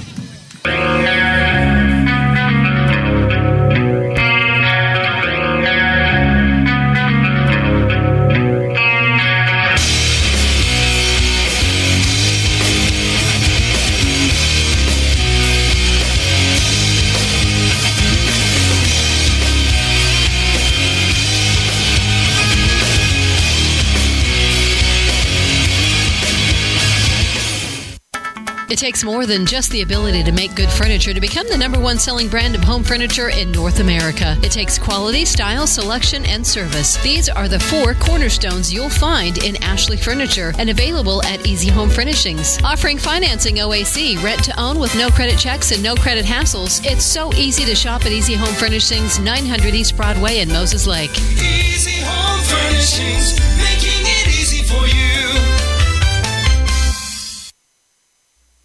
Get the good stuff. At Napa Auto Parts, we know you have a choice of where to go when it comes to get parts and accessories for your vehicle. We appreciate every time you choose Napa. More and more folks just like you are choosing Napa every day. And we like to think there are a couple of pretty good reasons for that. Like Napa's quality parts, our national warranty program good at over 6,000 Napa stores, as well as thousands of Napa Auto Care centers. At Napa, you'll find quality, experienced people to help you find everything from which wiper blade or set of brakes is best for your vehicle to the best running board or shocks for your truck, SUV, or car. And when it comes to selection, we've got more different parts and accessories available than any other parts store, period. Go to Napa for quality parts, quality people, huge selection, and the best warranty in the business. Napa. Napa. Get the good stuff.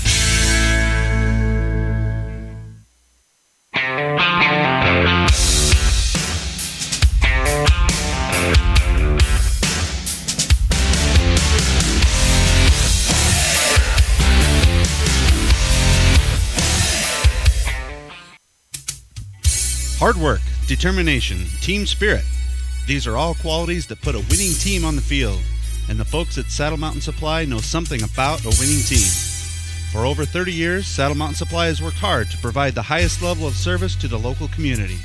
They are determined to offer the best quality products at competitive prices. And they boast one of the top teams in the ag industry, ready to offer a helping hand or timely assistance.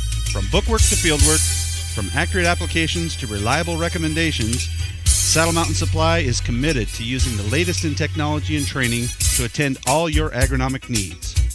Check out our website at www.performanceag.com for the latest in industry trends and market prices.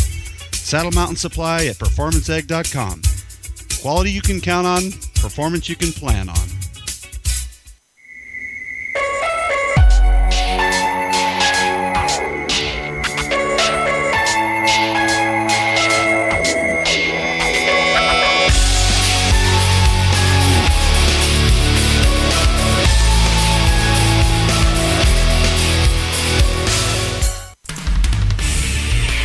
From the most trusted name in the Columbia Basin comes Callahan Gravel. You'll love Callahan's rock-solid product. Multiple applications include driveways, roads, stackyards, and landscaping. A pothole's worst nightmare. Call Callahan Gravel at 346-2208 to get rocked.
business needing dependability or a gamer needing speed, call Saddle Mountain Wireless at 932-5088.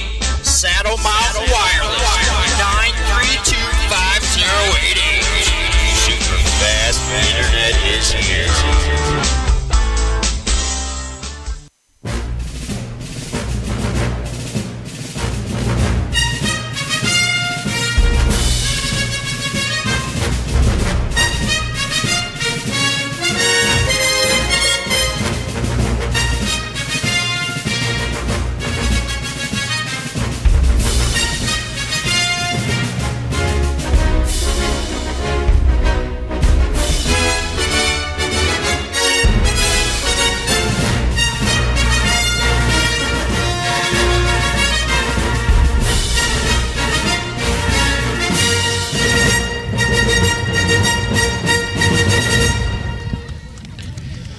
Well, right. We're back. We're back. We're cold. Yeah. Wind's blowing. It's miserable. Knights lead 34-7. And before we get into the stats, I do have some score updates. Granger scored on the first play of the second half, a 65-yard touchdown run. They have an 8-0 lead over Zilla early in the second half. So that's an interesting one. That'll end up being to be determining the league champion there, I would imagine. And Natchez leads LaSalle 21-7. So more than likely right now, it looks like then the Knights would play LaSalle as a home game in the crossover 2 weeks from tonight, as this win tonight technically will lock up the league championship for the Knights. Stats. Most of the damage has been done on the ground by the Knights. 13 carries, 194 yards. That's almost 15 yards per carry average. I think we had a feeling that the defensive front for Burbank was going to be something that we could run against. Right. 15 yards average per carry is pretty solid. How many of those yards are Alonzo? Alonzo has 8 of those carries for 93 yards. He's got 2 touchdowns. Lorenzo Myrick has 2 carries for 49 yards and a touchdown. Those are both on the same drive. Angel Farias on the same drive had 2 fly sweep plays, accumulated 33 yards on those. And then C.J. Quintero had that cut play up the middle for 19 yards. Through the air, actually, 4 out of 5. Sawyer completed 4 out of 5 for 92 yards and 2 touchdowns. I did have that 1 interception. Yeah. First play of the game, first offensive play of the game for the Knights. But after that, he's completed the next 4, and 2 of them were for touchdowns. The first one was to Corbin Christensen, 16-yard touchdown in the left corner of the end zone. And then Isaac Ellis on a drive had 2 completions 2 catches for 61 yards. And then late in the half, C.J. Quintero had a 15-yard touchdown catch. So actually, the offense, 286 yards of total offense in a win like this. Yeah. And after giving up 2 turnovers, so time of possession probably not in the Knights' favor. Now, the Knights did give up a touchdown on the very last play of the first half. Reese Humphreys was impressive on that drive. Yeah, he really was. An athlete, a guy who has a good sense of things and knows when to take off and get some yards with his legs, and able to pick up yards and get out of bounds and maintain that clock. They got the ball with 2 minutes and 27 seconds left in the second quarter, and were able to go down and drive and score from a yard out with 2 seconds left on the clock. So 34-7 is our halftime score. And we'll be underway here in just a couple minutes. Getting a scoring update. Looks like Zilla scored and went for 2 and got it. So 7 minutes and 40 seconds left in the third quarter. Score is 8-8. Granger, Zilla all tied up in the third quarter. I'm going to put my money on Zilla on that game. I just, that's my sense is. I'm not sure if I put money on it, and I know you don't literally mean that, but I certainly, they are my prediction. Yeah. But now, is that being played at Zilla or at Granger? It's at Granger. At Granger. Well, yeah, it's at Granger. Which is just up the road, but still, there's something about playing in front of your home crowd that can give the kids a. Well, there's a lot of excitement for Granger. They haven't been in this position for a long time. I don't think they've had I think last year was their first winning record in quite a number of years, and that was a 6-5 record or something like that. Yeah. So to be coming into this game undefeated at 7-0, Zillow was 6-1, but their loss was to Prosser, so a 2A school. So they were both undefeated in league. They are still both technically undefeated in league, but at the end of the game tonight, one of them is going to have a loss, and the other one is likely going to be the league champion of the SCAC West. We're down here to just 15 seconds left to go on the clock. Both teams are huddled on the sidelines, so now they're making their way out. So this second half is going to get started here shortly. But we won't have a running clock quite yet, as the scoring margin is not 40 points. It is not. But the Knights will take the kickoff here to start the second half, as the Coyotes chose to receive in the first half. The Knights will be going from our left to right. I hate to say this out loud, but it feels like the wind has died down just a little bit. Just a little bit.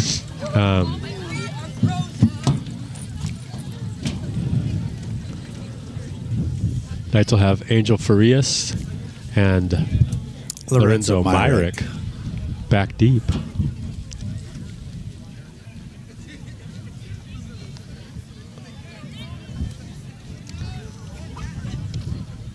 Number 55 for the Coyotes. Set to kick off. That's Alex Gomez.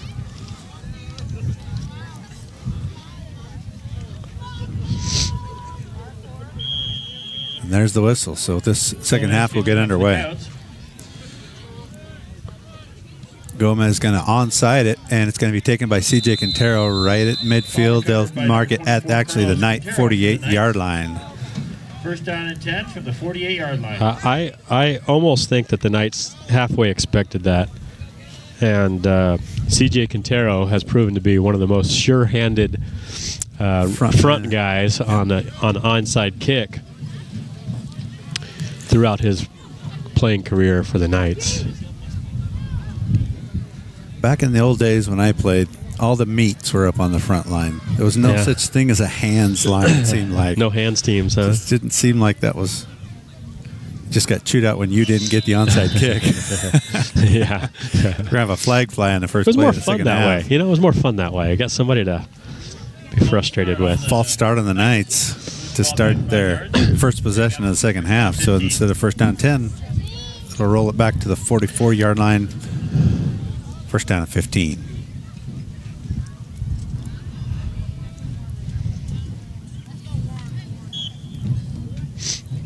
Sawyer Jenks goes all the way to the sideline to get the play call from Coach Allred, makes his way out to the huddle. See if the Knights take advantage of this a little bit of a lull in the wind to try to get the passing game going here. They'll keep it packed in pretty tight with just two wingmen as motion Farias left to right, and they will fake to him. Sawyer still has it. He's going to float it down that left side, and it's just outside the reach of CJ Quintero down that left side. I like the play call, though. Yep. But it is going to bring up second down and 15 for the Knights. Good step-for-step coverage by, I want to say... It would have been, is that 7, I think? No, it's... Number 5? 5 or 6. 5 or 6. Number 6 is Devin Martin. Good step-for-step coverage. Would have been a great catch, but CJ is known for coming up with some big catches. Had a big one late or in the game against Connell last week on the sidelines that preserved a drive and kept things alive for the Knights. Again, motion by Farias left to right. Fake to him, give to Alonzo on that left side. Lots of room to run on that far side to the 40-35, and he's going to get upended right about the 32-yard line. Fernandez Wrangle on the run. First down Knights. 1, 2, 23, 24 yards.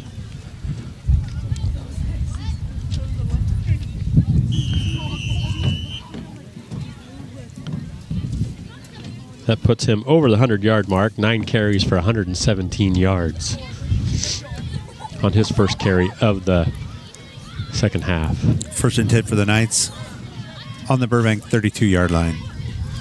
Again, motion by Farias. They will give to him around this side. And he's going to cut inside those would-be blockers, and he's going to be a flag thrown, and that's coming back, I'm afraid. Yeah, that's going to be a block in the back is what that call is going to be. I don't know if I'd have thrown the flag on that or not, as the defender kind of turned a little bit as the block was being administered by the Knights. That's what's always tough in these high school games. Sometimes you get kids that are engaged in kind of a scrum, and the defensive man ends up turning to try to make the play and move, and as the guy's engaged in chest to chest, then he ends up turning his back. You okay? Are we all okay? We're okay. We're all okay. We're okay. Now, if there's a bright side to that penalty, it was thrown 7 yards beyond the line of scrimmage. So after they mark it off 10 yards, it's actually just a 3-yard net loss to the Knights. First down and 13 from the Burbank 35-yard line.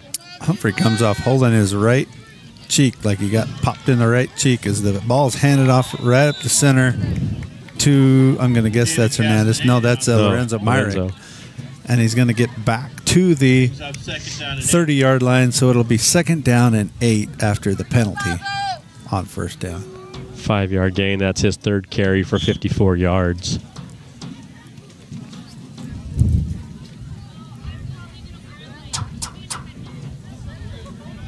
Two receivers wide to the left. Jenks will have Myrick off his left hip in shotgun. Takes the snap. Play action to Myrick on the right. Rolls off to his left. Lets that ball fly, and it's going to be caught by Corbin Christensen. He's trying to get rid of the guy, and he's going to get it pushed out of bounds just short of the goal line. But it's going to be all the way down near the goal line, about the 2-yard line. It was at the 31. He's going to get down to the 3, so it's a 28-yard gain. 2 catches for 44 yards. 1st and goal for the Knights from the 3-yard line with 10 minutes and 21 seconds left in the 3rd quarter. This is the first offensive possession for the Knights. Knights going to have their I formation. Jack Diaz in at fullback. Straight I formation. Jenks under center. Play action. He's got a man open, and it misses him. That was Isaac Ellis, the intended receiver. Who he's intended for, but that play action up the center from the running backs, and ultimately pass falls incomplete to Isaac Ellis. Hard to use Logan Gomez in the jumbo package as a fullback when he's playing center this week. Exactly. So Jack Diaz, not quite as beefy, gets the call there. Incomplete pass, 2nd down and goal for the Knights from the 3. Jenks has 2 passing touchdowns in the first half. See what the play call is here for the Knights. Again, I formation. Jenks under center. The give to Hernandez, follows all his men in and just kind of pirouettes into the end zone untouched. Touchdown Knights. Yeah, just over right tackle. He's virtually untouched. And that's his 10th carry for 120 yards. So the math is easy there. 12 yards per carry average and 3 touchdowns. So his best offensive output of the season so far for the Knights. And Hernandez set to kick the extra point. Corbin Christensen with the hold.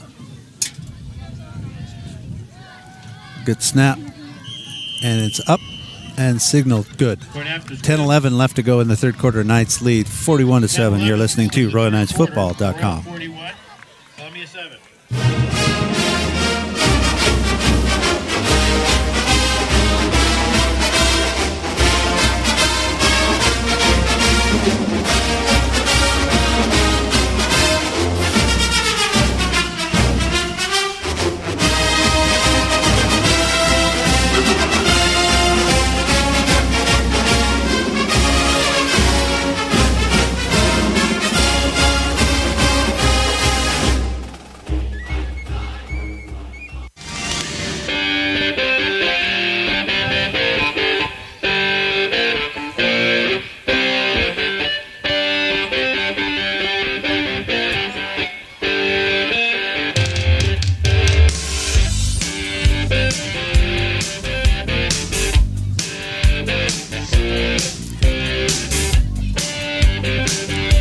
C.J. Quintero again set the kick from our left to right. Wind at his back. 10-11 left to go in the first quarter. Knights lead 41-7.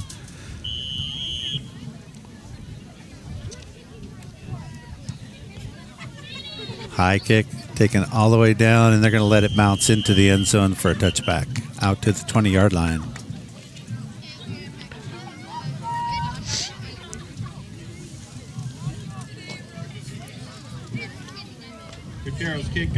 This is as quiet of a crowd. Well, they were excited at the end of the first half. They were. Maybe they used up all their energy. Knights coming into town will do that to a crowd once in a while. 10 minutes, 11 seconds left in the third quarter. This will be the first offensive possession for the Coyotes. And do they have a different quarterback in? No, I don't think so. And give to the running back is going to be brought down by Alonzo Hernandez. I wasn't sure.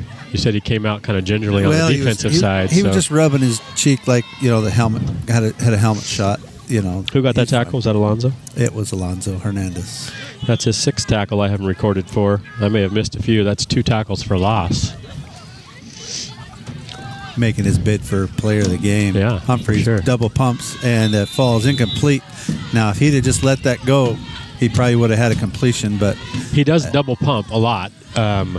It's kind of his. He's got a strong arm. He can get away with kind of a half motion and still get the ball out. But with the wind and conditions tonight, that's not working for him as well. Third down and 11. Just a stop route on the seam along the right to hash. That time was a low snap, and Humphreys wasn't expecting it. It came down to his shoelaces as he was still trying to call out some defense, some coverage and such, and he's able to fall on it, but it's going to be a loss. It's going to make up fourth down. About 15. So Coyotes going backwards, not the way they want to start the second half. Knights still not sending anybody back with them kicking into the wind. Good kick that's going to get it. Well, not a great kick, but gets a good roll of about 10 yards. Still doesn't get across midfield. Out to the 46 of the Coyotes. So the Knights will have a 46-yard field out in front of them. Royal takes over on the 46-yard line. They could help a brother out here and score for me. Yeah. Looks like number 68. Paxton's been the guy at right guard this week. Chase Jeanette kind of got banged up a little bit last week. Yeah, and the kids tell me at school he seems to be fine, but I think there's no reason to risk it in a situation like this. And he's a pretty viable guy in there, Paxton. There's not much drop off. He's a physical kid. Knights have 2 receivers near side. Corbin Christensen up top to the left. Jenks in shotgun. They will play action, and slant to C.J. Quintero. Steps in and out. He's still on his feet going to the left side. We'll see if he can make these guys not drag him down. He's going to drag him right down into the end zone. Touchdown, C.J. Quintero on a quick little hit slant. The ball was at the 46-yard line. So a 46-yard pass-in catch touchdown for the Knights. Thank you. 2 catches. 61 yards. Same stats actually as Isaac Ellis. They both have 2 catches for 61 yards. The difference is that CJ scored 2 touchdowns. Yeah. And that was a nice catch. An even better run. And then an even better run as he got through the beyond the linebackers, and as the safeties came up, he was able to run through them through the center of the field and then work his way to the left edge and got into the front left corner of the end zone. With 8 minutes and 49 seconds left in the third quarter, the Knights have jumped out to a 48-7 lead and a running clock. You're listening to RoyalKnightsFootball.com.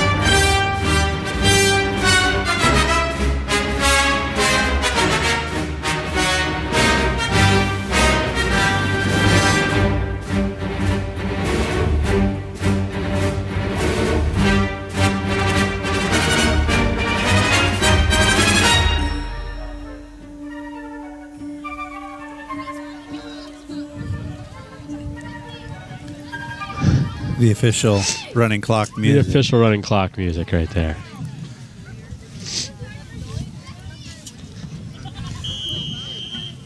CJ to kick off. Ball being held on the tee again. It's going to be a kick that's going to go to about the 4-yard line is where it's going to be taken. Taken right at the center. He's going to get brought down quickly by... Great downfield coverage by number 43, Jack Diaz. He's definitely a force on special teams. He's one of those guys that there's a handful of guys that are just on the cusp of being on the field a lot more than they currently are, ready to be next man up. It's a problem in the night program because I shouldn't say problem. It's a problem for the kids who want to be on the field more because sometimes there's just not a big drop-off, and that kid that's just a little bit older than you. Flag on the play. We got a motion penalty against the Coyotes, going to back them up from their 15 back to their 10, be first down and 15. 8 minutes left in the third quarter. Make it first and 15. They trail the Knights 48-7. First down at 15. They're going from our right to left into that wind we've been talking about. Empty backfield for Humphreys. Knights again showing. They're keeping Humphreys, trying to keep him confused, keep him guessing. And snaps a little high. He has to. Oh, wow! Big catch, but a big, even bigger hit by. Third tackle for loss, and we're going to call that the Callahan Gravel rock solid hit of the game. Yeah. Big loss there of about 3 yards as they throw that screen pass out to the right side. Isaac Ellis reads it perfectly and meets the receiver as soon as he catches it, levels him with the shoulder. Nice clean hit, but physical hit. Yeah, but like another 3-yard loss. It's about a second down and 18. Going to break up. Yeah, second down and 18. The ball's on the 7-yard line. Right hash. Humphrey lets that ball go. Knocked out. Good defensive play by number 14, Corbin Christensen. Yeah, Corbin did a good job of coming across with his outside hand to make sure the receiver wasn't able to catch that ball, and did it without getting his inside hand draped over the receiver. Third down and 18 coming up. 6:30 left to go in the third quarter. I would not want to be the play caller, 3rd and 18 from my own 7 against this Knights defense. Humphrey will keep running back to his right. Lets that ball go on this right side. It's going to be caught by Juan Ojeda, and it's going to be returned for a touchdown. Pick 6, Juan Ojeda. Number 85. And we should see a late flag, and we are going to get it against the Coyotes. Way away from the ball. Cheap shot hit by the Coyotes on Alonzo Hernandez. He's a little shaken, but he gets up, and he's going to kick the extra point, I suppose. I think they'll mark that off on the kickoff against the Coyotes. But that's an interception return by Juan Ojeda, number 85, as that ball was floated out to the left side where the majority of the receivers were for Humphreys, but it just kind of floated up there, and Ojeda did a nice job with the ball skills there to get to that ball, secure it. Only had to avoid one guy to get into the end zone. We'll see what this call is. I think it's going to be an unsportsmanlike conduct penalty against the Coyotes.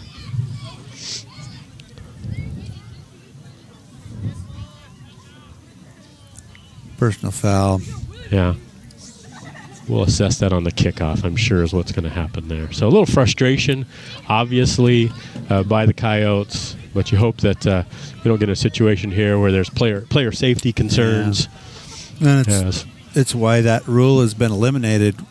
And you can't just, even if it's a clean block, you can't just paste a guy way away from the ball when he's not looking at you. It's considered unsportsmanlike behavior now.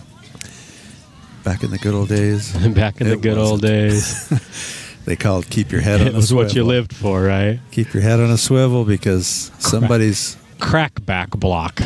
Yeah. Corbin does a good job of getting the inside snap down, and the extra point is good. 55-7 is the score. We'll be right back. You're listening to RoyalKnightsFootball.com.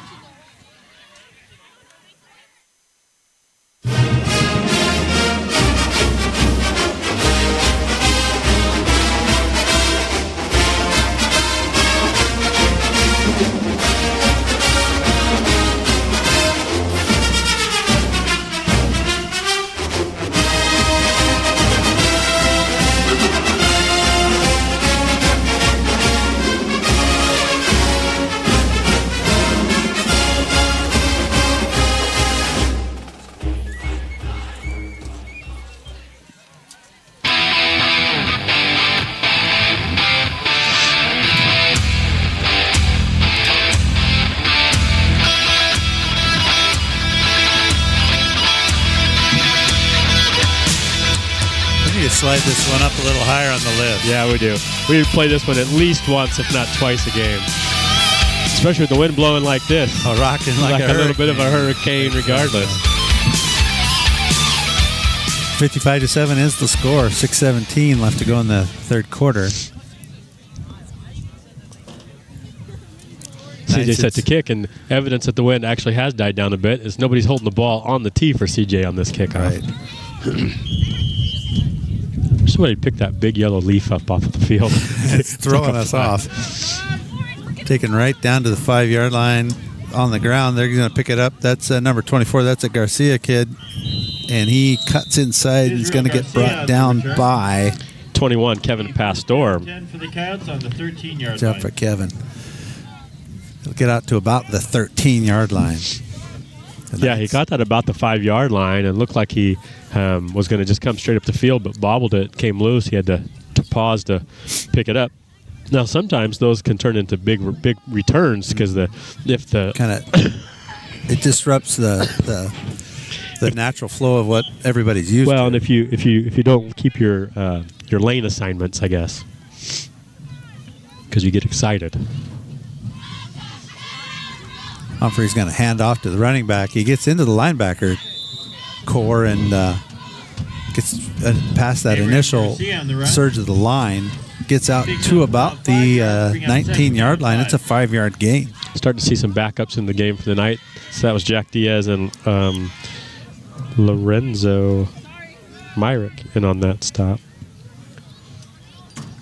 Humphrey again gives to Garcia, but he's going to be stopped right away by... That's 52, Adrian Banda. Adrian Banda is... He's one of those guys like Jack Diaz you're talking about. Yeah, he's right, and you watch him in the JV games, and it's like he's making it's like Isaac Ellis out there, right, making half the tackles and just demolishing guys. Now he's not real big. He reminds me a little bit of Adrian Trinidad from last year. Yeah. A strong kid, a quick kid, hard to block, and gets in the backfield, causes a lot of problems. 2 running backs in the backfield with Humphreys.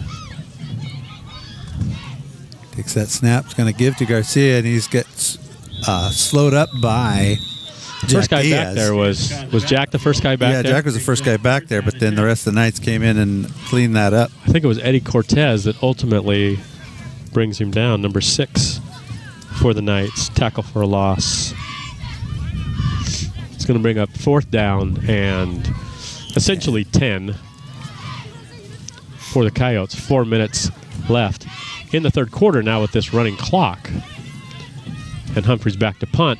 Corbin Christensen back to receive. He's only going to be on about the Coyote 40-yard line. He's going to receive this one. A line drive kick, takes 2 bounces. He decides to pick it up, moving out to his left. He gets around that left edge as the wall is setting up for him. He tries to work it back across the middle. Logan Gomez with a really nice block. And then he's knocked down at about the 20-yard line. Nice open field tackle, actually, as Corbin's trying to cut back. He worked his way to the left side of the field, then tried to come back across to the right. Number 6 for the Coyotes. Let's give him some credit. That was a nice open field tackle, Devin Martin, against a guy that's hard to bring down sometimes in open space. Tweaked his ankle last week, and he's done. Yeah, for the night. let's he's making his way off the field, and let's throw the jacket on him and let him be done for the night. You know, he's moved really well. So I said, at the beginning of the game, I thought, why is Corbin trying to play? But that's what you do. You play. And he's a player, for sure. He has not moved at all like it's been inhibitive of him being, certainly not making a poor choice playing. So, but hopefully that's just an extension of that ankle that was sore. Into the third quarter, still tied 8-8, Granger and Zilla. Tyler Allred, the quarterback, on now as he's going to keep the ball, and he's going to get probably stopped short of the line of scrimmage as we have a wholesale JV team in there now. I'm getting an update that LaSalle-Natchez game, after Natchez went up 14-0 early in that game, I'm getting an update that LaSalle is now taking the lead with 4 minutes left in the third, 24-21. Wow. Natchez went to Okanagan last week and got destroyed, 48-0. So, I don't know. Anything can happen, I guess. Offset eye in the backfield, all red under center. Give to the tailback. That's actually Lorenzo Myrick as he spins off to the left side, still on his feet down inside the 10, and they're going to drive him out of bounds before he can score. Nice carry. And it basically came down to a stiff arm to try to stay, but he gets driven out of bounds. Ball was, play started on the 26-yard line. Let's see where they spot the ball. It's going to be first and goal from the 7, so it's going to be a 19-yard gain. Remember that Lorenzo's just a sophomore. 4 carries for 73 yards. He's a second leading rusher tonight for the Knights. Alonzo Hernandez, who's likely done, ended up with 120 yards. Give to Myrick. He's going to get inside the 5 down to about the 4-yard line. They said the ball's on the 3 when they started, but they just marked it about on the 4. So it was on the 7. They're going to say it's on the 3 now. 4-yard gain. A minute and 25 seconds and counting left in the third quarter.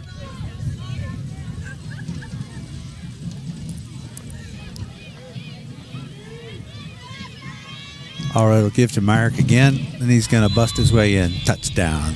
Yep, 3 yards out. He's going to get in, and he's going to have his second rushing touchdown of the night. That gives him 6 carries for 80 yards.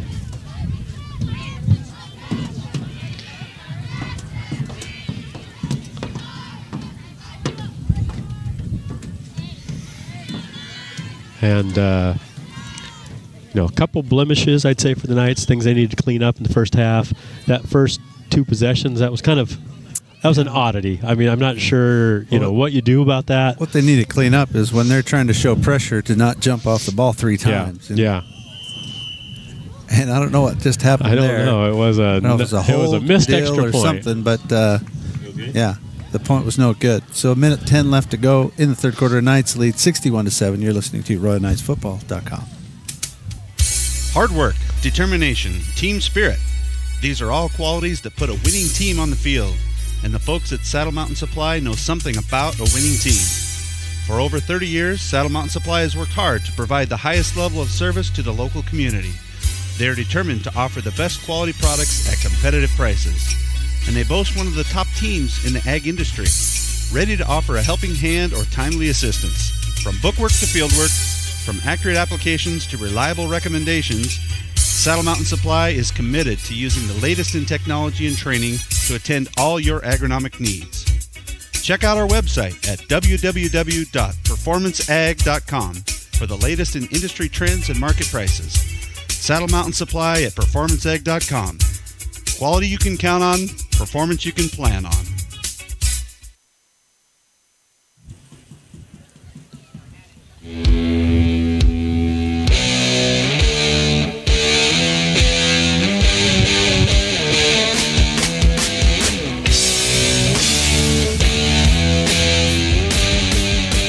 Again, CJ Quintero set to kick off.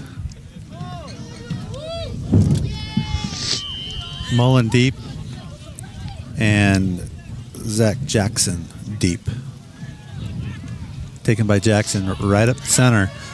And then he breaks out to the outside, and he's going to meet a bunch of Knights right there about the 18-yard line. Dev Martin on the return, first down and 10 for the Coyotes from the 20-yard line. Let's see who came up with that tackle. Try to give credit to some of these guys that don't normally get a lot of opportunity to do so. Looks like that was number 55, Martel Flores. There's 2 55s on the roster. That was Martel.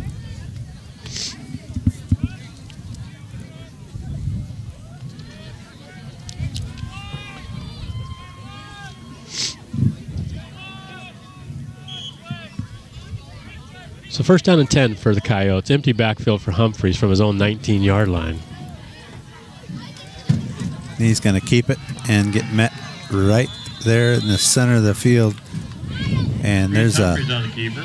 That's, I don't know if there's any varsity kids left in there at all. That's a good play. This is we start calling out some of those guys. Logan Gilbert in there at safety, along with Tyler Allred.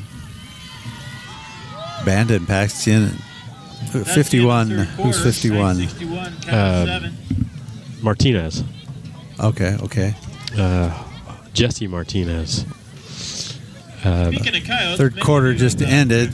We'll just stick here. We'll just stay with you. Try to call out some of these guys. Number 25, Carter Dorsing into the game for the Knights. Number 21, Kevin Pastor. We saw him make a couple special teams tackles on kickoffs, and he's in there at the cornerback position, I believe.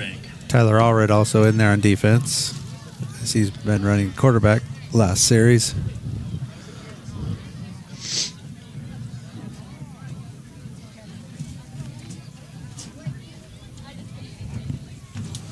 I am cold. You cold? I'm cold. I am cold, yeah. This is going to be 12 minutes that can't go by fast enough.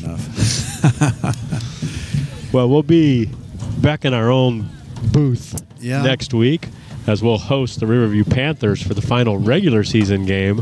And then we'll be home again after that as we host either Natchez or LaSalle in the crossover. Then we'll be home again if we can win that game in the first round, and that game is going to be either the number 3 seed out of the Northeast A League, which could be Newport or Freeman. Potentially Lakeside. They're not mathematically eliminated at this point.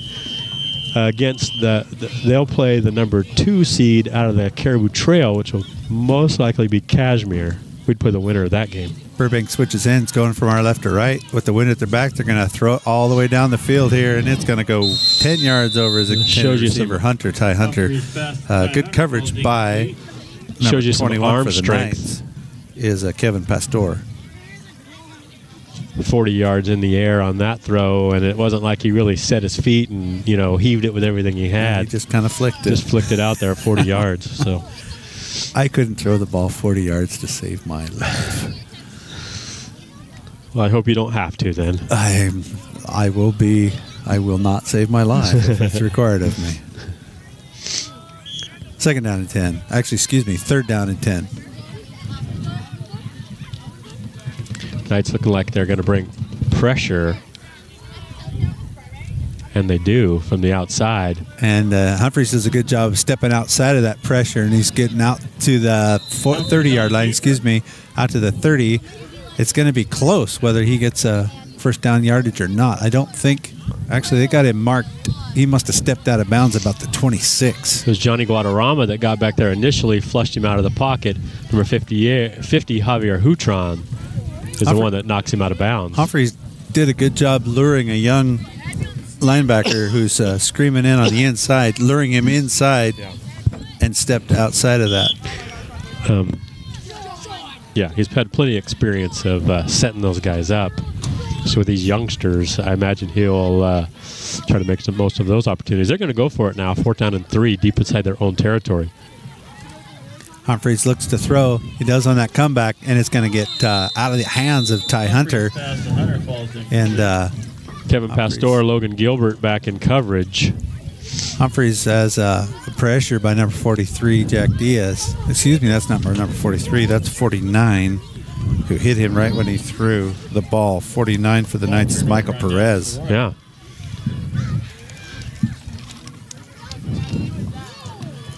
Nice job by Perez putting pressure on Humphreys, not letting him get a clear line of sight to his receiver. And it's going to be a turnover on down, so the Knights are going to take over from the 26-yard line of the Coyotes. Ball's going to be just inside the left hash. Tyler Allred bringing the bringing the play in from the sidelines. Paxton stays in, but we're going to get the Bateman twins. Yeah, I was going to say, we got some bookends in there right now. Sophomores that are both about 6'1", about 260 pounds. Give to Tucker. Jeanette steps inside one way be tackler, gets around that outside. It's going to get driven out of bounds. His pure speed. He's just fast, and it gets inside the 10-yard line down near goal line, actually. We'll see where they mark it. But those guys are going, who's this guy? He's from the 20. Play started on the 26-yard line. We'll see where they mark it for Tucker Jeanette. Tucker's just a freshman. We've talked about his speed before. Looks like they're going to be down to the 3-yard line, so it's going to be a 23-yard gain as he gets around the right edge. Anyways, yeah, Jackson and Leighton Bateman in there at the tackle positions. Javier Hutron at left guard. And looks like it's Martell, number 55, in there at center. All right, under center. He's going to keep the ball himself and try to get in that right side. I don't think he's going to get it. They are not going to give it to him. He's going to get a yard or two, but not going to get in there with a score. They marked him on the 3 before. Now they're going to mark him down to the 1. So a 2-yard gain brings up second down and goal. And we might see the same play again here.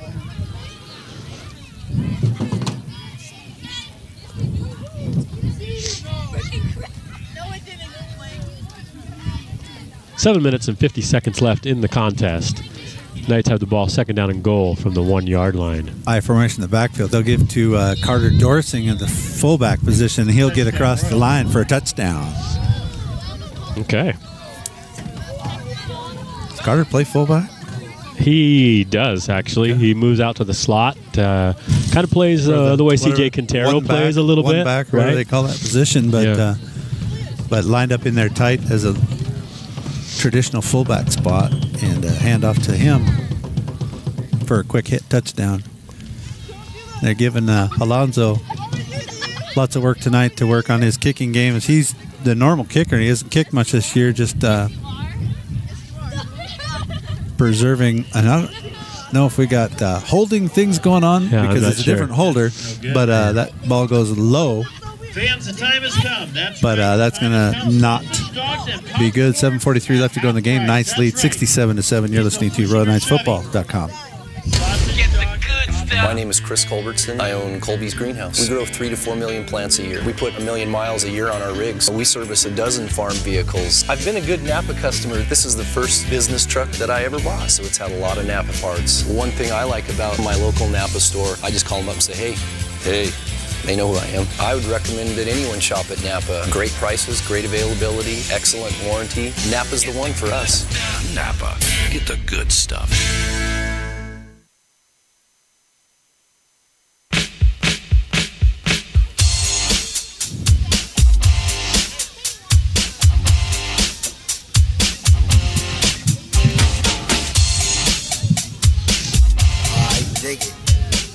Move this one up as far as I'm concerned. Okay. All right. That's good to know.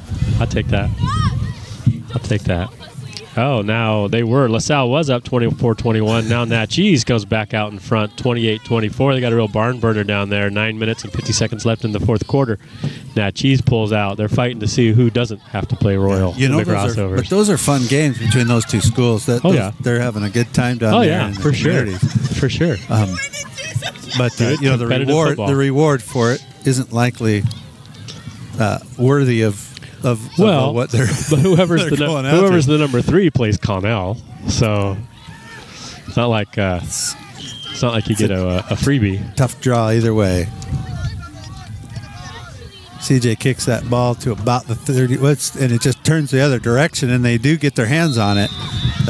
Burbank does get it secured before the Knights get there. The ball bounced in front of the return man, number 14, and it was bouncing. Took a night bounce. It almost like the wind took it away from the return man, and he had to hurry up and reach out, catch up to it, and secure it before the Knights got to it. Yeah.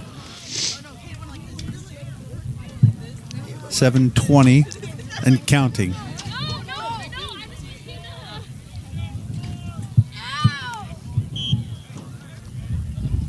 A name we haven't called out here is Javier Hutron at linebacker too, who has spent some time on the varsity and is getting back healthy again. A snap goes over Humphrey's head, and the Knights are in there quick to get on it, but Humphreys does fall on it, but it's going to be way back there. It'll be a big loss.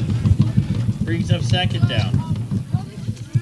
For the Knights, that was number 12, Jonathan Guadarrama, that almost beat Humphreys to the ball. As that snap just goes over his head, he has to turn and run, and he's going to lose 19 yards on that play. Going to bring up second down and nearly 30 yards. Coach Allred's still over there. I mean, Coach Scroggins, defensive coordinator, still over there really actively coaching these backup squad, trying to put them in the right positions. Ooh, give it to the nice running back hit. Who do we got to give credit for that? I mean, that looks like a Jack Diaz hit. No. That was number 4, Logan Gilbert. He's known like a for that, Logan right? Gilbert hit, too. I mean, I saw him in camp where he just drove a guy bigger than him to the ground as he the running back tried to leap over somebody else, and Logan caught him in midair and just gave him the old suplex. So Logan again there on another real strong tackle. Humphreys takes the snap, sprints out to his right. He wants to throw it. He is going to throw it down there deep and see what happens. And, it does fall into complete. Has good coverage by Kevin Pasteur. And Ty Hunter went for the ball. But right now he's down in the field. Hunter's not getting up right now. As Knight's a little concerned for him, trying to figure out what to do. Yeah. They're going to call a timeout here. But Kevin Pasteur did a good job. He realized right away that was a streak. That was a fly pattern, and he just turned and ran and tried to beat, what's his name? Ty Hunter down the field. And the ball, he was in good position when the ball got thrown, when it came down, and a little bit of a fight for the ball there as it falls to the turf, incomplete. And Hunter... He might have got stepped on where he doesn't want to get stepped on, as I think that's it's about. It's actually his stomach. It looks like he's holding a little bit. Yeah. You don't want to get stepped on your stomach either. No. But that's not the place you were thinking. But he's going to be all right. Yeah. He is. But it's going to be 4th down and 24 yards. Yeah, he got stepped right on his gut. 4th down and forever. And Humphreys is going to punt this ball. Great punt, but it goes out of bounds. So he doesn't get the yardage out of it that he could have. Boy, if that thing would have stayed in bounds, because it angled out of bounds. Might have bounced all the way. It may have bounced. It may have been a huge punt because it had velocity and a nice low trajectory, but it sails out of bounds. Ball's going to be spotted near midfield. We'll see where they put it. I think the Knights are going to have the ball from their own 47-yard line. First down and 10 with 5 minutes and 16 seconds left in the game. Remember the name of the college that just had a kid that punted it like almost 100 yards in the air? What happened to him? No, I mean, it was in a game like a FBS, but he was literally standing in his own end zone in the ball. That's a punt. Tucker Jeanette makes a move to the outside and comes inside the linebackers, corral him just inside Burbank territory to the 49, but he gets about a 5-yard gain. Yeah, if he would have beat that guy, he'd had a really big gain. Nice open field tackle to bring him down with a 5-yard gain. Going to bring up 2nd down and 5. Moves the ball across midfield down to the Coyote 48-yard line. I once saw a college kicker kick 80 yards in the air, bounce 80 yards. But I've never seen more than that. Lee Johnson back in the days, good old glory days, when BYU was actually a good team. And we got a flag flying as Tucker Jeanette. I hope they at least adjust where the flag is dropped, because that's not where the penalty happened. No, he is going to pick it up and move it 2 yards. 2 yards forward. It's going to be a holding penalty against the Knights. Right at the 50-yard line, so it's going to move it back to their own 40. It's going to be ultimately a net 11-yard penalty. Yeah, it'll be 2nd down and 17 for the Knights. Tucker Jeanette off the right side had a nice run for a 1st down and then some, but it's going to be negated. And I like to see Coach Allred giving Tucker some chances here at this point in the game. Beautiful thing is the clock doesn't stop on a penalty. 3:30 left to go. Not with the running clock, for sure. Yeah, that's what I mean. Yeah. Knights have 2 receivers up top, man in the slot, I formation in the backfield. Give to Tucker Jeanette. He bounces to the outside, goes back to the inside, and is going to get back near midfield. He's going to get almost 9 yards on that. I think he's going to get 9 yards on that play. Jeanette on the run again. Brings up 3rd That's down. 3 carries for 37 yards. So 3rd down and about 7. 3 minutes and counting. Let's start talking about the PerformanceAg.com performer of the game. Well, I'm going to throw Isaac's name in the hat. I'm going to throw Alonzo's name in the hat. Yep. You kind of always have to throw Sawyer in the hat because he's responsible for. He's 6 for 9. 6 for 9 with 3 touchdown passes. Yeah. I think based on a combination of defense and offense, I'm going to nominate Alonzo Hernandez. I had him down for a sack and 2 additional tackles for loss on defense. And he had 10 carries for 120 yards and 3 touchdowns on the ground for the Knights. What were Isaac's defensive stats? I had Isaac for 4 tackles for loss and 7 tackles all in the first half. All right, gets to Jack Diaz on a cut play. He makes a lot of room, but there's a penalty flag.